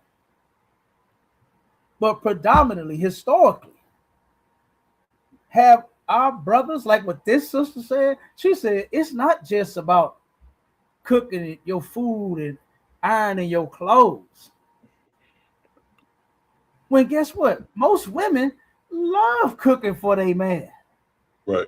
They love seeing that nigga get full and enjoy them chicken wings. Like, damn, baby, you make the best goddamn chicken in the world. Woo, this mac and cheese be macking, baby. The cheese smacking. You understand? God damn, girl, the cabbage and cornbread. Woo, fire. Like, come on. And women used to like this. You know what I think? I think a lot of sisters nowadays don't know how to cook. I think a lot of them don't know how to cook because that same old saying, what they used to say, the way to a man's heart is through his stomach. Absolutely. Mm-hmm. You know how to cook a man a good meal, watch him eat. And watch him praise you for that good. Like, God damn, baby. Woo. Them goddamn taco. You know, it's Tuesday coming up. Tuesday is coming up. And you know, niggas love Taco Tuesday. You understand? Baby, you making some tacos? I got you. Oh, my girl make the best tacos. You understand? Whatever it is that she would cook that you like. Men love that. And women used to love taking care of their man, making sure that he ate before he hit the streets and go to work. And matter of fact, pack him a lunch. You understand? But now you got sisters arguing about fixing niggas a damn turkey sandwich and putting a bag of chips and a goddamn juice in a bag for him so you have something for lunch so he won't pass out while he out there trying to work to provide for himself and his family. They actually are arguing about that, you know. And then we got one more after this one, but let me finish breaking this down. All right. So this is this sister right here. She say, Silly, Mr. was climbing on top of Silly, humping on her all the time. That should have never happened. You understand? And of course it was just a movie, but I'm just saying. In the movie, Mr. should have never been humping on Silly because Silly was a damn child. His old nasty ass should have got an adult that was willing to let him hump on her. That's how you do that. You find you a woman that is willing to meet your needs, not giving no child. But this was the stupidest goddamn rebuttal and example that she could have ever came up with. Time a man is climbing on top of you, fucking you, and he don't believe in you, he don't believe in your dreams, he'll make you late for your shit. Right there. You see that? Do you see that, Demon? She is actually talking to the boyfriend that she has been with in the relationship for 90 days. They talk about it earlier in the video. He made her late for this interview. She is actually talking to him. Now, you do know that this relationship is over, right? God. You do know that this is the brother told her that he was late because of the barbershop, right? Now, I don't know if you ever been in a barbershop. I used to own 2 of them. And God damn it, boy, you could be in there for a long time. You could be in there for a long time waiting. You understand? Because the barbershop would be so goddamn packed, especially if the barbers know what they're doing. And I had some good barbers. And them Negroes had the goddamn whole building packed, both of them. Oh my God, I had a sister. That was a barber. You hear me? And she kept, listen, this sister here would bend and she was beautiful too. You hear me? And she would turn them men on. I saw why them niggas was coming to get their hair cut. One day I come in the shop, I ain't cut her. You understand? I just owned the building and rented out the booths. But I come in there one day and I'm sitting there watching. I'm like, oh my damn. She all down in their face, bent all stretching and doing all this shit here. I said, damn, no wonder her line so goddamn long. And she was actually a good barber. You understand? The girl looked good, and she was a good barber, and she would do all that extra shit in the men's face, and the men stayed in her seat. Okay?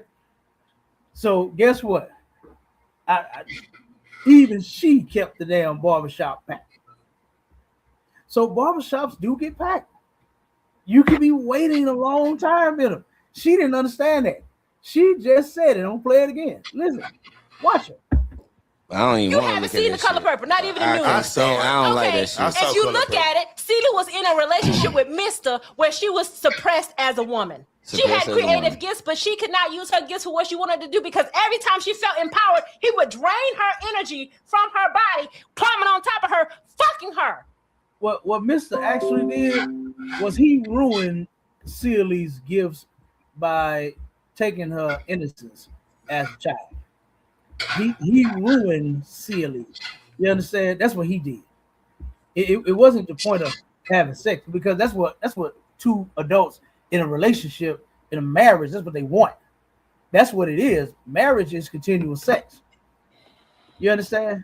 But he destroyed her by getting her as a child. So like I said again, this was a stupid example. I hate she even brought that up. Shows what her mindset really is. To bring up some of the dumbest and irrelevant shit that she could find to go up against what these men asked her as far as listening to a man. Anytime a man is climbing on top of you, fucking you, and he don't believe in you, he don't believe in your dreams, he'll make you late for your shit. That's a problem. That is a problem. Damn. A woman needs a man that makes her feel empowered. Meaning, if I tell you I got something important I want to do in my life, you are helping me get there to my goal. Because that's what she's supposed to be doing with him. Correct? So, this when Celia left Mister, when Suge Avery came and helped Celia feel empowered as a... She made Celia feel empowered. She ate Celia coochie. What the hell is you talking about? I don't know how she got that. Women feel empowered. She ain't supposed to be eating Celia coochie. Celia actually, the coochie eating was so good, she said she might even drink some of Suge Avery bath water. What in the fuck is this broad talking about? She is totally lost, man. She is totally all the way. She should have just jumped out that window that she's sitting in front of. She should have turned around and just jumped out the damn window. She's out of there.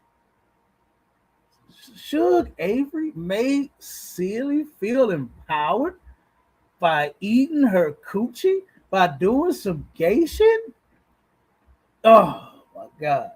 A woman, Celia opened her own business. Her own business. And a lot of women are feeling trapped in relationships with men because we give so much of our energy from our sacral chakra, our sexual chakra. Give me all that sexual chakra. What the hell you talking about? Give me all the sexual energy you got. What the fuck is she talking about? It's mine. Give it to me. We shouldn't be arguing over no sexual chakra. You should just be chakring me with your sexualness. That's what you should be doing. Not turn around and argue with me and talking about making you late. You understand? Not that. Like, I just don't understand it. Now, it's something that women will argue about. They will argue about giving their sexual chakra, all of their sexual energy to this one man, but they haven't counted all of the goddamn men that they done gave the sex to. That's the damn problem. is you sexual and you chakran a whole bunch of different niggas. That's the problem, baby. Not the fact that you giving all the coochie to one man, because that's how it's supposed to be done. You are supposed to give all of that sexual chakra to just one guy. All of your other energy to just one guy. That way you won't get wore out so goddamn fast. But a lot of sisters are drained. They all wore out. They all ran through because they've been with so many different men in so many failed relationships. That's why they so ran out of damn energy and chakra and sexual chakra energy, because you done gave the sex to a lot of damn people. You promiscuous, then you a hoe when you get older. You understand? You promiscuous when you're younger, and then you're a hoe when you're older. And then you never find the ISUPK to where you could change your life and become a totally brand new person. That was never promiscuous. That was never a whore. You have nothing to do with none of that old shit that you used to do, because that person dies and a new one is born. But when you remain the same, when you try to go to church, this is what you get. It's what you come up with. You understand? But she is complaining about giving her sexual chakra to a man. She's complaining about it. Giving away our power and our energy to men who don't even believe in us. Men who won't even get us there on time. Okay. Now watch this. Now you can see she doubled down on the brother. You know what I'm saying? Now things do happen, you know, and maybe the brother could have said, "Hold up, dog, this is gonna take a little too long." Maybe he could have asked, "Man, you think you can get me? I got an important engagement to meet. I don't want to be late for, you know, or damn, I might have to come back, baby. But look, they gonna make you late." Maybe he could have communicated, you know what I'm saying? Or maybe we don't know. Maybe he was in the chair and the brother was cutting and he just took too damn long. We don't know. You understand? But his story was that the reason he was late was because of the barbershop, you know. So in 90 days, I know he didn't know that this was an animal, you know. I know he probably thinking like, damn, it shouldn't be, you know, that bad. We just a few minutes late. But it was to her, you know what I'm saying? And I wouldn't want to be late to an important event either. Something like a podcast or a show I'm gonna be on, featuring, starring me. I'm gonna try to be on time, right? So I get it, but I definitely would not have put that out on the show like that. You understand? And will this sister submit to her man of 90 days? Nope. They no longer in the relationship. Okay, who picked them? That's a problem. Who picked them? No. It ain't about who picked who. It is about that. Did you pick them? We picked each other. Now, see, this is the problem with most of our people, right? Men, and especially our women, is they don't want to be responsible for the people that they pick. That's why she said, "Oh no, it ain't about that." Because remember, it's only about her feelings. She said, "This is the future, and the future is feminine." She said, "Once you meet my needs, then I'll think about meeting yours." So now when he's saying, "Did you pick him?" No. It ain't about that. It ain't about that. And what was that word that you used, Mashallah? Accountability. She don't want to be accountable for none of that. She want to blame the man for every damn thing. When from here on out, you sisters, guess what? You either gonna be responsible for that nigga that you pick, or you gonna have some used up coochie that nobody's gonna want. Once everybody find out about all the different men you done been with, nobody's gonna want you for real. Nobody's gonna take you serious. They're gonna find out how high of a body count you got, because niggas still be worried about that. Niggas, now something that black men are wrong for doing is sleeping with all of the women that they don't want. And then when they do run into the one that they do want, they try to keep her, but they still sleeping with all these other hoes on the side. You shouldn't do sisters like that. If you're not going to be with her, don't stick your penis in her at all. Don't do nothing with that sister. Let her go about her business. If you as a man are not going to take responsibility, because you're responsible for that woman, and if you're not going to take responsibility for her, then don't deal with her. Don't touch her at all. And vice versa. Same thing with your sisters. If you are not going to be responsible for that man that you let dip off in that pie, then guess what? Don't let him dip off in that pie. Do not let him do it. Find you somebody that you want and that you're willing to stick with, and then be responsible for the man that you pick. Don't nobody want to hear all these excuses. You understand? Because that's all this shit really is. He made you late. So what? That shit happens. Traffic can make you late. Do you get out of your car and cuss everybody out that's in the goddamn line in the middle of the street? No, you do not.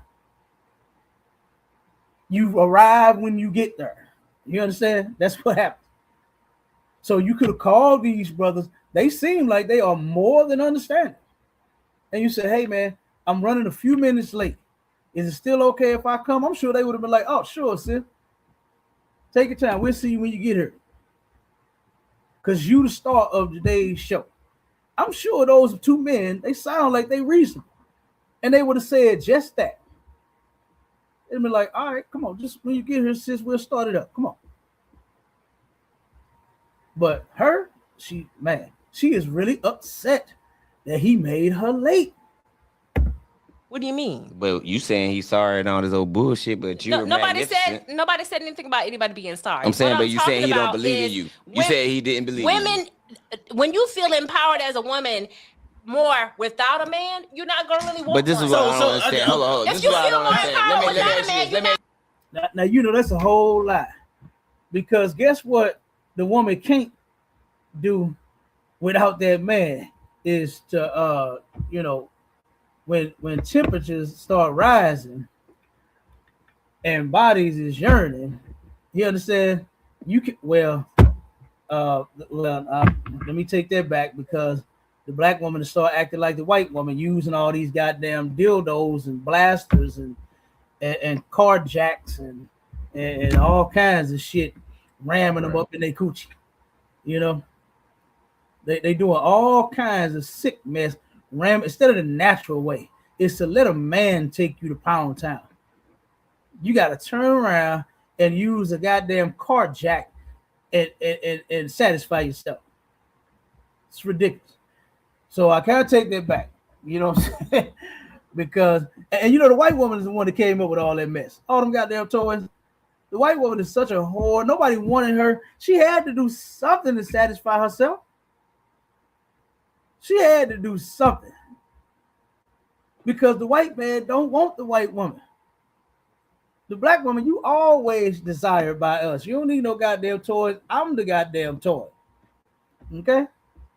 I am the toy. So, but you can't do that by yourself. And guess what? I don't care how many car jacks you ram up in that thing, you are going to want a man. It don't replace the real thing. What did Marvin Gaye say in his song? It's nothing like the real thing, baby. Ain't nothing like the real thing. You understand? So yeah, you can use as many car jacks that you want, but guess what? It don't replace the damn man. And just because you so empowered by yourself, nobody's trying to take any power away from you. What the man wants you to do is just do your part for him, play your role for him, and be empowered. I don't want my women to turn around and have low self-esteem, not feel beautiful. You understand? I want they goddamn esteem to be on 1,000. I want their empowerment to be on 1,000. And I want you to take care of your daddy like you supposed to, while you are empowered. That's it. So I don't know what the hell she talking about. She out of there with that. But let me get to it, because it's almost over. Let me ask you this: Why would a man not believe in you if he gonna get in a relationship with you? Give me one nigga that would get in a relationship with you and don't believe in you. Plenty of them. Shit, I ain't There never are plenty believed. of men out here who will get in a relationship with a woman, but sabotaging her at every chance that he gets. What you Now that's the one that I have not seen. Where is the man that now remember now she's going back to her 90-day man. That's what she's talking about now. Again. She's talking about this brother of 90 days sabotaging her. When I honestly don't believe that it was a sabotage. I believe it may have been the barbershop, like what he said. I really believe that. But she is talking about it's plenty of men that get in relationships that sabotage their women. Now, sisters that's out there watching and paying attention, that's in UPK land, right? And that's on stream live, YouTube, and all the other site land that we on. If you know and heard of a man intentionally sabotaging a woman, trying to ruin every chance of advancement, let me hear that. I want to actually hear it. You can come on the stage. You can type it in the chat, however you see fit. But I want to actually hear a real story of a man actually sabotaging a sister's growth and success and businesses and jobs and all of that. I want to hear that. What do you mean? Drake, Blake, have you ever met a nigga like that? I ain't never met a nigga like that in my life. You have some women that want to work and their man don't want them to work. Like back in the 60s. Yeah. There were women who wanted to work. Their man did not let them work. Yeah. That's sabotage. No, it's not. That's not true. Now remember the article that we read, right? Now, mashallah, I want you to read some more of that. Because it said that historically, black men did not stop their women from working. But instead, now start from there, Come on, sir. Instead, systematic racism often forced black women to work. Mm-hmm. Due to severe economic oppression of black men, black women historically had high labor force participation rates to ensure the survival of their family. So what those women did was they went and got jobs because they knew that the white man was not trying to hire them. This has been going on ever since we've been here. You understand? It's always been that the black man is the last one hired and the first one fired. And they intentionally gave the woman the job because guess what? That's why they shifted the mindset. They started working on the sister's mind because at one point, them women knew that guess what? Hey, they won't give my man a job, so we got to take care of ourselves and these churn that we got. So they said, you know what? We're going to go get a job. They didn't lead a man because of it. You understand? They didn't say, you know what? Nigga, you ain't no good. You ain't a high value man because you can't get a job. They knew that the system was the reason behind it. Guess how many black women just got fired? Was it last year or this year by Donald Trump?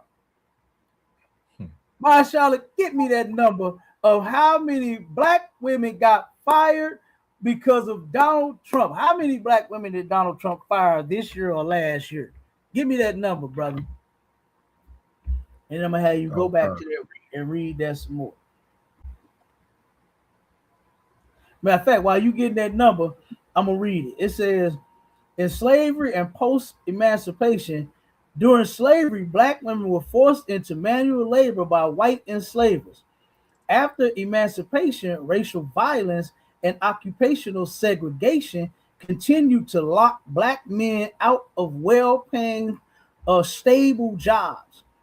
That's one part. Then the family economic survival.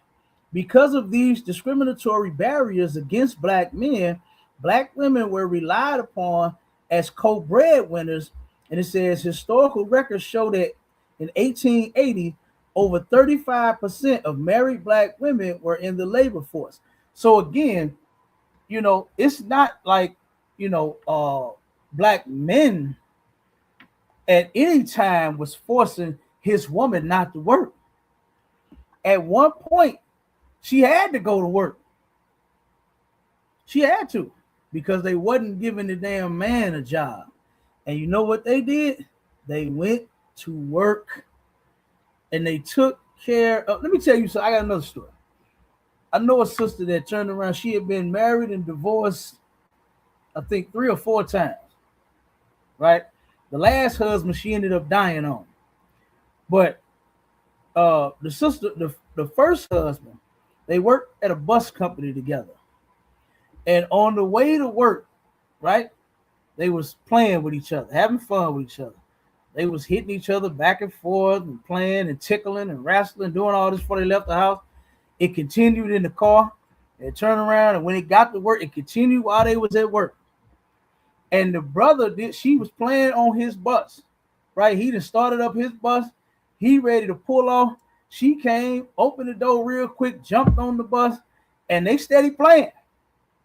And he was like, girl, get off my bus. I got to get out of here. She like, nope. It ain't playing. Right? She like, nope, I ain't going nowhere. Put me off the bus. She's like, girl, get off this bus. Come on, I got to get out of here. So the brother got up out the seat, turned her around, and scooped her butt with his foot, like as if he was like kicking her in her butt. He didn't totally kick her. And these were her words. He just like scooped her with just kind of like playing. This is what she said.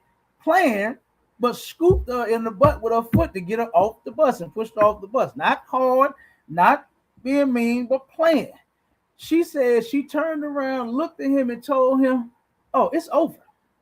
And immediately divorced that dude. She didn't want him no goddamn way.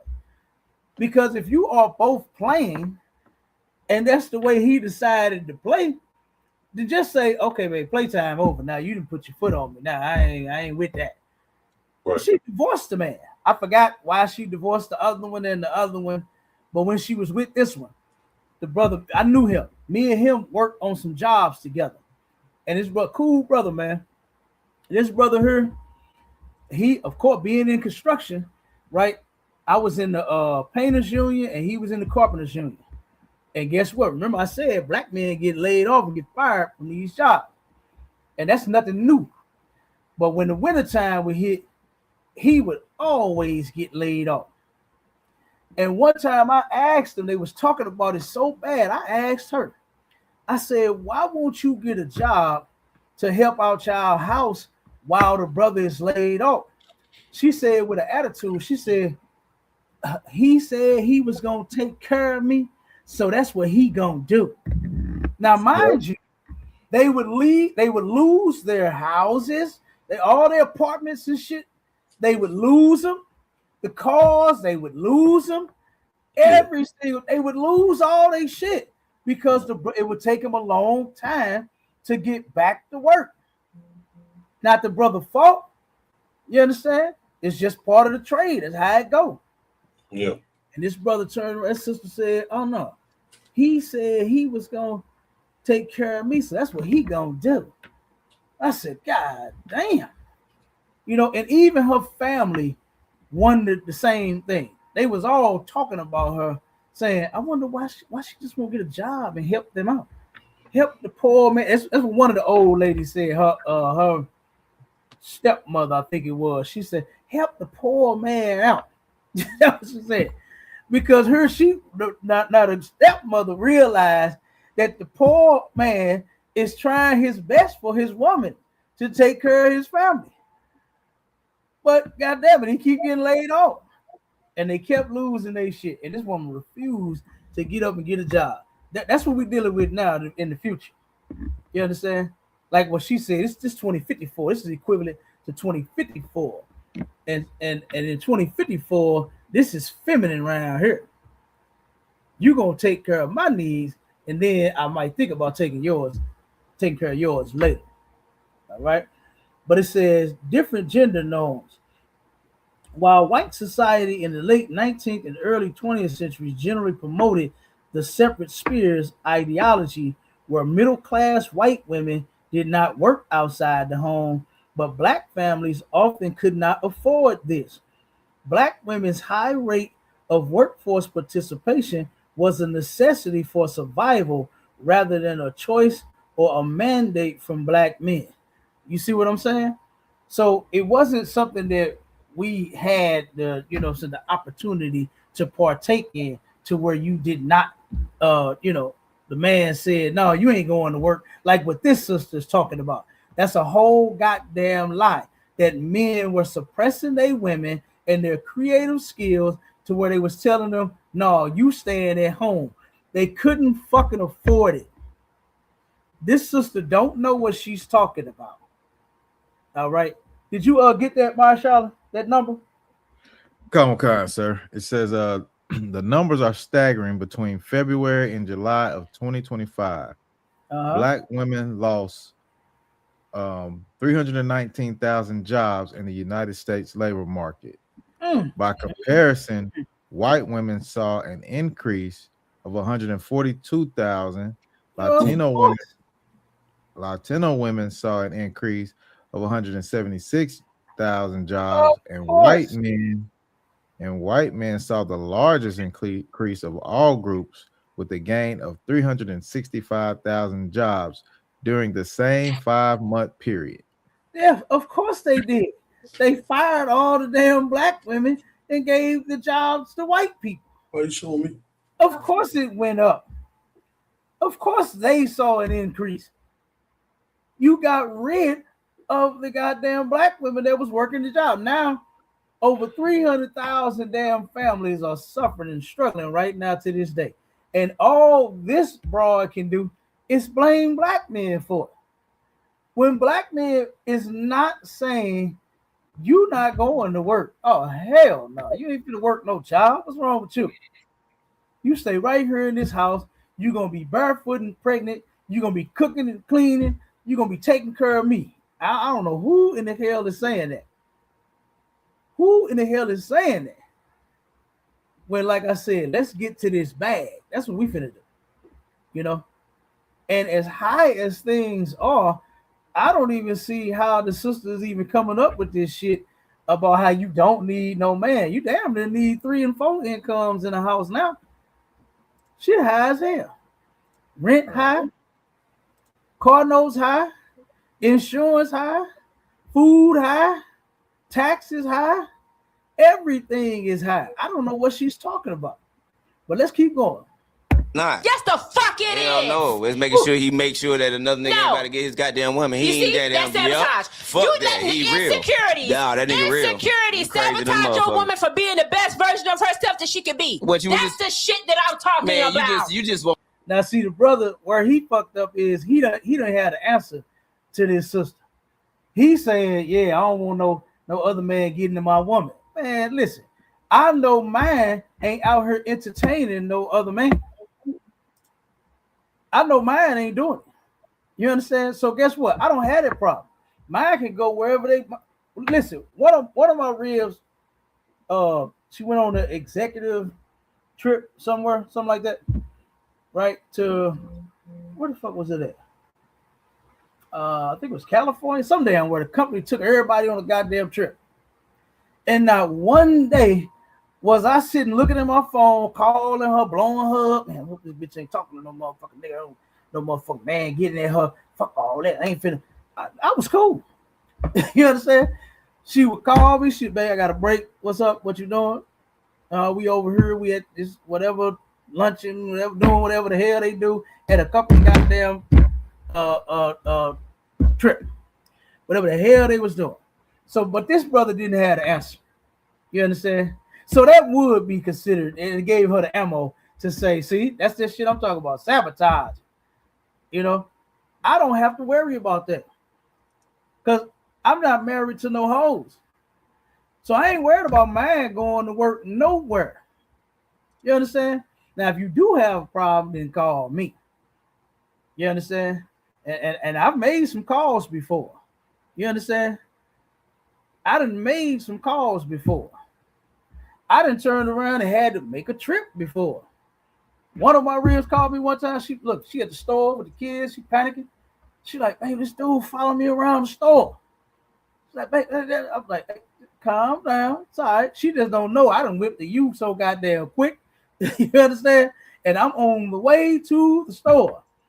So I'm calming her down, like, just calm down. But this dude, he been in every aisle. He stayed talking about how beautiful I am, how my eyes pretty, how good I look, how lucky of a man you are. How did babe, calm down. It's okay. Baby, it's all right. Like I said, she ain't know I'm on the way. I'm like, just calm down. Just get our food. Get grocery stop. Don't worry about that dude. And turn around, boy, you should have saw them eyes get big like a little kid in the candy store. When she saw her daddy sitting outside and she know what was, you know what I'm saying? I pulled up like Spice One. She know I pulled up like Spice One because that's different. You understand? Now, if a man try to holler at you and you say, listen, man, I'm married. I got a man. No, thank you. And he leave you alone. Ain't nothing wrong with that. But if he's consistently aisle to aisle to aisle, now that's harassment. You understand? And I don't play that shit. So I showed up outside the store. I was right there. I was waiting on him to follow her out the store. She trying to run to the truck. No, go to the car. You understand? Go to the car. Come on, let's go. You know. But needless to say, whoever it was, he must have seen it because he did not come out that goddamn door. He did not come out of that door. So, like I said, but that's something different. That's harassment. But me myself, I don't have any worries. I'm not sitting back pressed like, oh shit, man. I hope she ain't cheating on me. I hope ain't no man trying to holler at her. Oh my God, I ain't doing that. I don't want a woman that I have to police. I gotta police you and make sure you're doing the right thing. I want to pick the one that's going to do the right thing. That's what I want. You understand? Let me keep going. Freedom. You want your woman to stay home, hidden in the closet from any other man getting her attention. And guess what? You want to be a wild ass hyena and get in the damn streets with them other ragged ass bitches that you want. That's what you want to do. This is coming from a broken place. Hey, it is. I'm just telling you what y'all want to do. No. That's what y'all want to do. A woman wants to shine. Man, get the like fuck out of here. Y'all want to get in these packs. Shine, baby. I don't care about you shining. I want you to shine. And I really don't think that that's what he means. I really don't. She said locked in a closet. Nobody wants you locked in no damn closet. You know? Like y'all hyenas. Women want a shot. Let me tell you, first of all, I'm not a woman that hang in packs. I'm saying, but most of we talk about most of the women. We talk about, but I don't need no giggling bitches behind my fucking back. It's no such thing. I don't got no female friends because that's how they are. It's no such thing. They giggle in your face. They giggle behind your motherfucking back. Listen, I don't need them. Listen, it's no such thing as an alpha female. I'm looking for this is the reason. Look, she don't need no man or no damn woman for no friend. Men ain't shit and women ain't shit either. So I know that's a lonely, lonely world that she living in, boy. Let's keep going. Why having partnership is so important to me. Why having the right man in my life is so important to me. Because he is supposed to be my ride or die. Okay. I don't got no group of bitches riding with me. Okay. He riding with me. That's cool. And I don't need them. You talk to him like this? So that's why it's important for him to be that kind of partner for me. Do you talk to him like this? Like what? Like how you talking to us right now? Do you talk to him like that? You over talking. Yeah, tell me a lot of women. Yeah, tell me you talk to him like I'm that. gonna tell you something. And you expect him to be a ride or die for you. Can I say this? I ain't gonna say a lot of women. You. I was sitting here listening. There's no way in the fuck, because I done dealt with this. Mm-hmm. There's no way in the fuck. I'm gonna sit here and take you serious when you doing this shit to me. I got a mama, or had. I don't need another mama. I need a partner. Yeah. My partner in business or anything ain't gonna talk to me fucked up and make me feel this big. Yeah. First of all, I want to touch on something you said earlier. I'm glad you went in like that. I want to touch on something you just said a few minutes ago. We're getting here. Yeah. We're getting here. First of all, I don't want y'all to think that by me breaking it up, I'm talking down on my man. I'm using it as an example because I know that's how a nigga would do. A nigga would take the slightest little thing you say and try to make like I'm trying to belittle my man in front of here. No, that's not what I'm doing. What I am doing though is making sure you understand that when a woman has a vision and a plan for where she want to go in her life, she don't need a man telling her, "Oh no, you don't need to go on stage. She can do it in the inside voice. She don't need to go on stage. She can talk in the inside voice. Yeah, what's wrong with the regular voice? She can talk in the regular voice. When a man talk loud, he's confident. No, when a woman talk loud, no. She's when a woman talk loud, she's just loud. Yeah, because you know why? Because the women ain't supposed to talk like that. So can I finish? You're right. You're right. Fuck both of y'all. If y'all think that I'm up here being some type of way because I don't need neither one of y'all for shit, and you're not gonna sit up here and talk condescending to me either. Because yes, I am a strong woman, I am an empowered woman, and I don't take shit off of no nigga. I don't give a fuck if he my daddy, my brother, my man, why or the did you nigga get sitting mad next at to us? me on stage. This is I don't the give a question. fuck. Listen, this is a question that you said. Why you mad at us for that? Listen, I'm about to roll out. Because I don't like feeling disrespected. Ooh-wee. She went in on them niggas. God damn. Fuck you. Fuck you. Fuck both of y'all. I don't need you for shit. I don't need you niggas for shit. God damn. That broad there, boy. Good goddamn night. Do y'all think she talked to her man like that? You see, she wouldn't answer that question, right? Come on, sir. You see, she would not answer that damn question. And I wonder why. Because yes, she does. She talks to her man that way. Okay.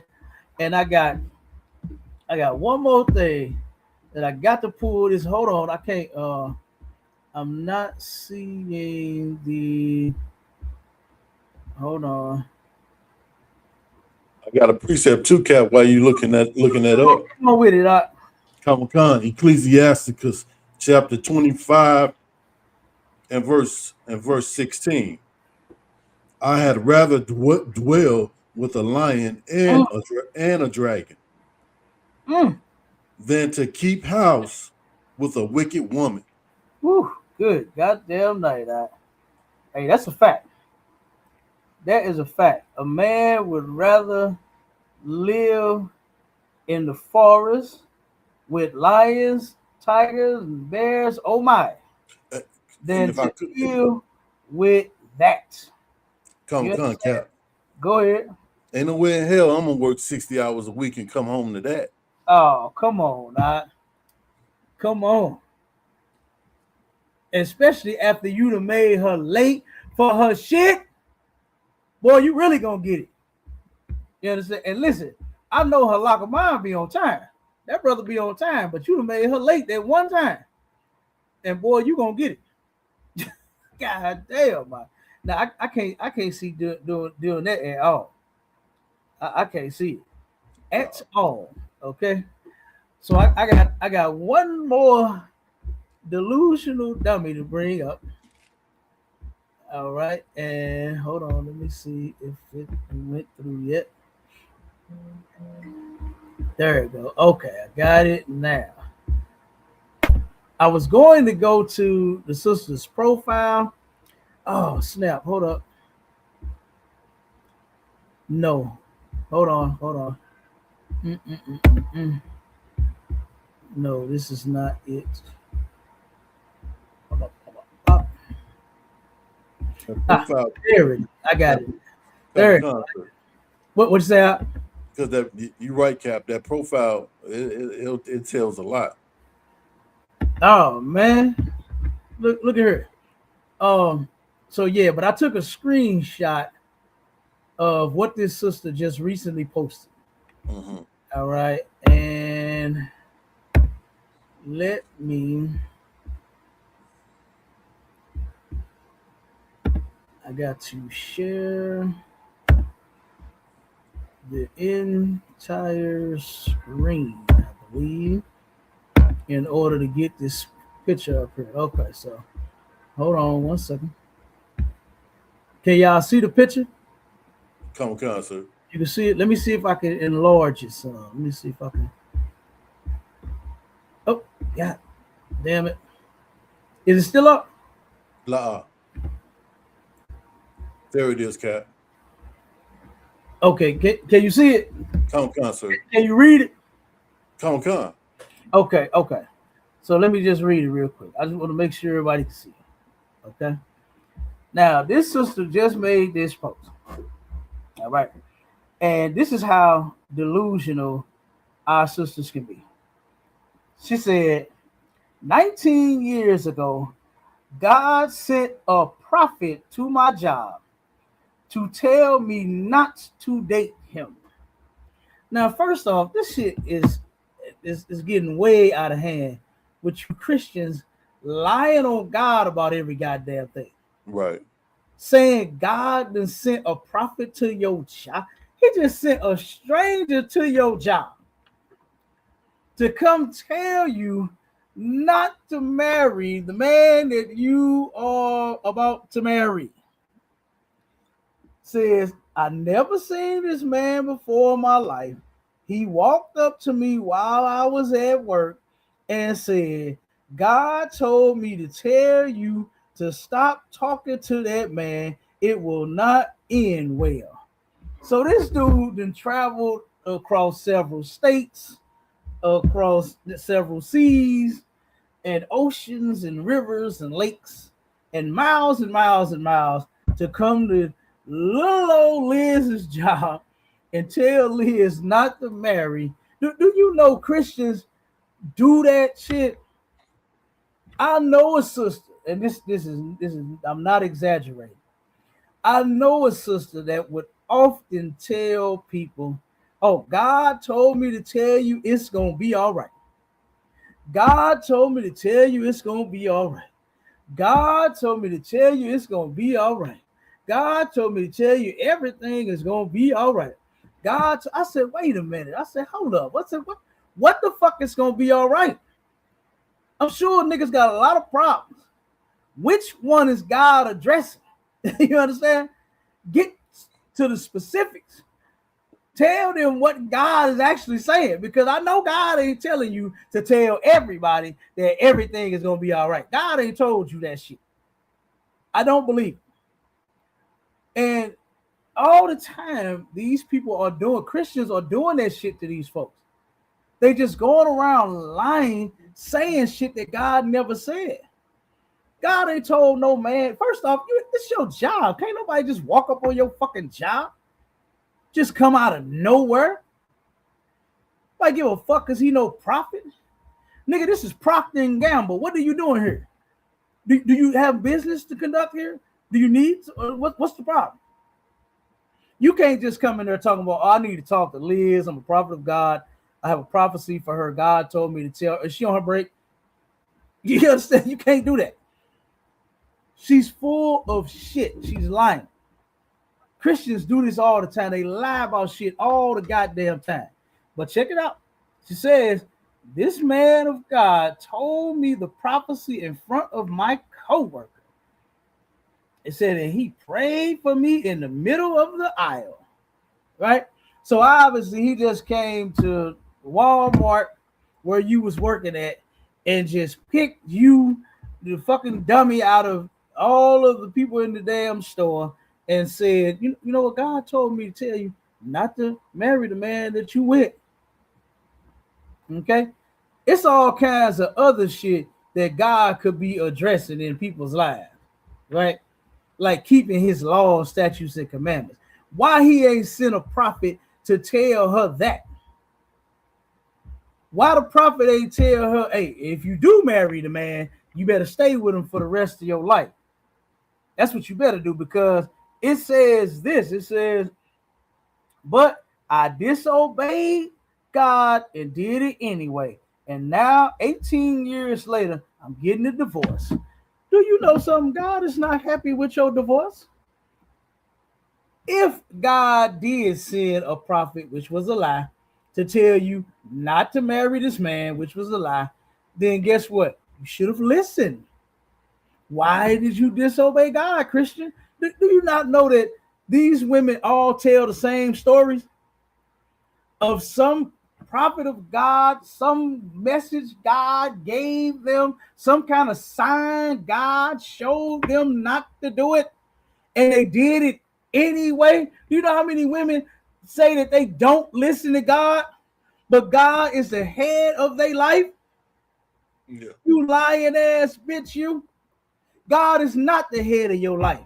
You don't obey God. You always disobey him. Right. In more ways than this one. And you filed for the divorce. You chose to get rid of this man. Not something that didn't end well. You ended it. That's right. Of course it didn't end well. You did it. You ended your marriage of 18 years. And this is a goddamn shame that you done been with this guy that long. That's and you couldn't come up with one reason to stay. Right. After 18 goddamn years, you couldn't have said, you know what? Let me think about this before I do this. Because that's a long damn time to be with somebody. Let me see if I can come up with a reason to stay with this damn man. And she couldn't do it. Why? Because she thought back to that prophet of God. Halak, you hear me? She thought back to the prophet of God that showed up at Walmart and said in the aisle, said, you know what? God sent me here to tell you that man that you're with is not your man. Yeah. That is not your man. And now she believes the fucking false prophet. You know, that's a shame. But let's get this one scripture out.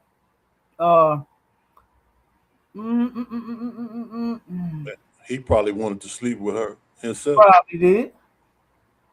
Probably did. And ain't no other way to holler at her. Mm-hmm. But go to 1 Timothy 4. And I might want you to start at verse 1. Okay, sir. Hold on 1 second.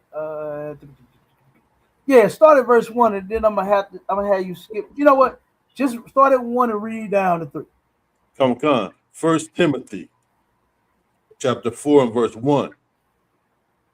Now the Spirit speaketh expressly that in the latter times some shall depart from the faith. A whole lot of people, okay, are departing from the faith. They just don't have it in them to hold on and to hang in there. Yeah. And by them departing from the faith, what did they end up doing? I keep reading.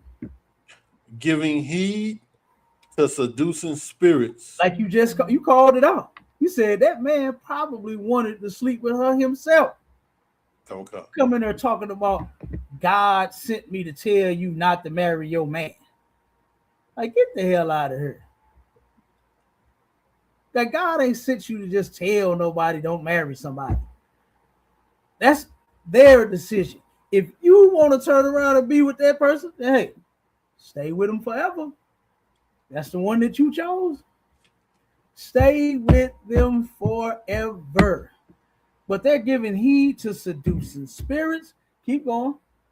And doctrines of devils. Doctrines of devils, man.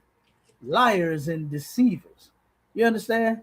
These Christian pastors and these false prophets, they claim to come to you and got a prophecy from God. They got doctrines of devils, man. Come. You understand? That's what they coming with. Keep going. Speaking lies in hypocrisy. That was a whole lie that this dude told her, that God showed up, right? Sent him and said, don't marry that guy that you with. That was a whole lie. Keep going. Come. Having their conscience seared with a hot iron. And that conscience being seared, meaning that, guess what? Can't nothing get in that goddamn thing. You can't put nothing in that head. You understand? You can't put nothing in that head because it's seared with a hot iron, right? Think about something. When you what's that material that they used to use when they would back in the day when pants would be too long? My mama, she did that one time, bought me some too long ass pants, and she went and put this little white little film around the bottom and cuffed them up. Who knows what I'm talking about? What's the name of that shit? I forgot it.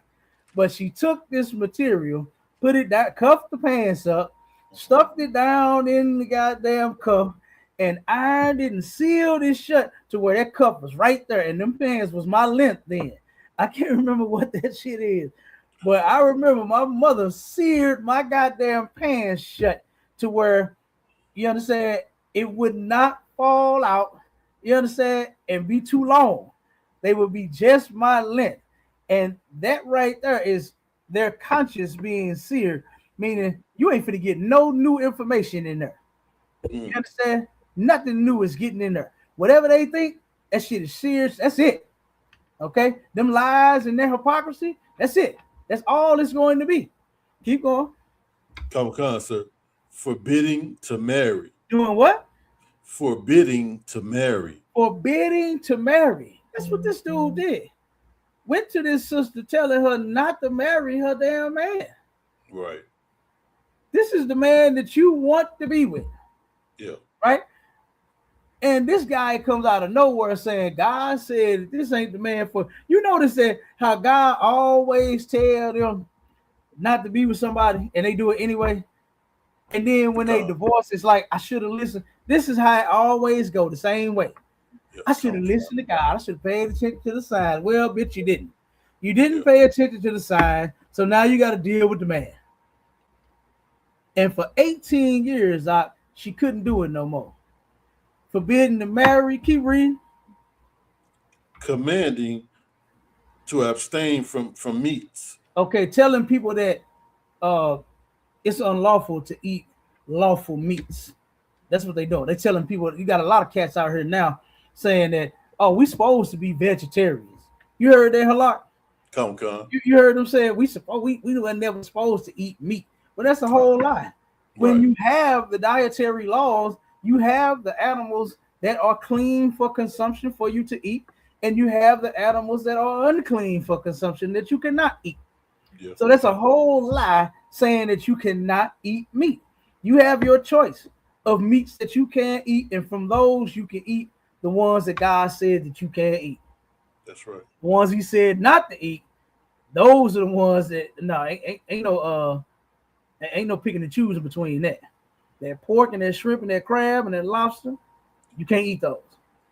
And anything else God said was unlawful to eat, you can't eat none of that. But these liars and these hypocrites, they're going to come to you telling you that you can't marry, don't get married, and then they're going to tell you that don't eat meat either. Keep going. Come, which God hath created to be received with thanksgiving of them which believe and know the truth. So those of us that believe and that's in the truth, guess what? We know what meats that we can eat and cannot eat. Right. We're not confused in our mind. We know who to marry. You understand? And for you sisters that don't have a father, you don't know who to marry, you can get one in the ISUPK. Commanding General Yohana will get you a husband if you don't know. But he's not forbidding you to marry, right? He's not telling you that you cannot get married, right? Now, say for instance, you may request a certain sister to marry. The sister could even request a certain man to marry, and that might get shot down. You understand? Say for instance, they have plans on this sister marrying someone else, this brother marrying someone else. Maybe you are not a good fit for them. They see this, you don't. Right. You just see what you want. Right? You see a good, strong brother with some braids and a crown on his head, looking good out there at camp. That's what you see. But the general will say, nah, this sister is not a good fit for this brother right here. But he's not going to deny you from marriage. A request may get shot down. Maybe that's not the one for you. But he's not denying anyone. Right? And if you decide, say, guess what? You decide on marrying someone of your own choice. You can do that. But stick with your decision. Yeah. You know, what they used to say back in the day, ain't no takebacks. You understand? Ain't no takebacks. I remember that boy on the playground. You hear me? That was when I first learned no takebacks. Hey, once you turn around and make this decision, ain't no take backs. You understand? We ain't doing this over, and that's how a marriage should be in a Black, Hispanic, and Native Indian household. Is once we get together, there should be no take backs. And look, man, we crazy past the time this time, Mikey. Hey, thank to everybody for rocking with us, man. You understand?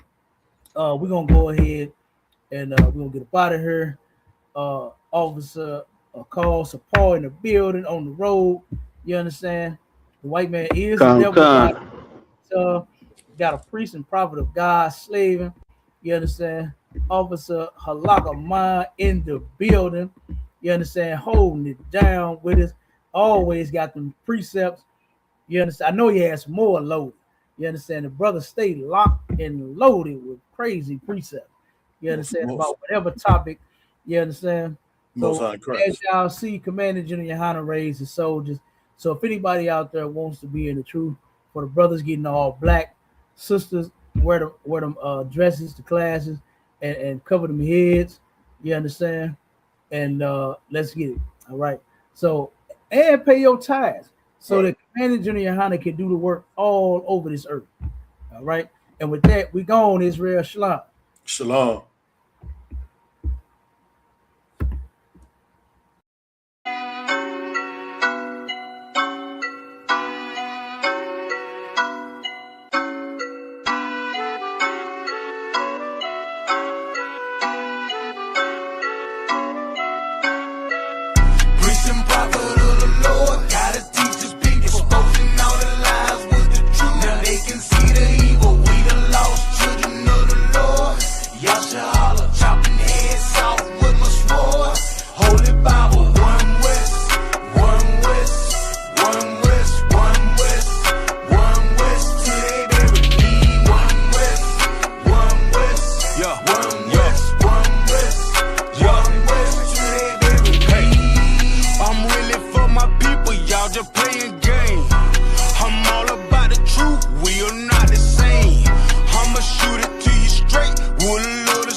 Yeah, you know the name.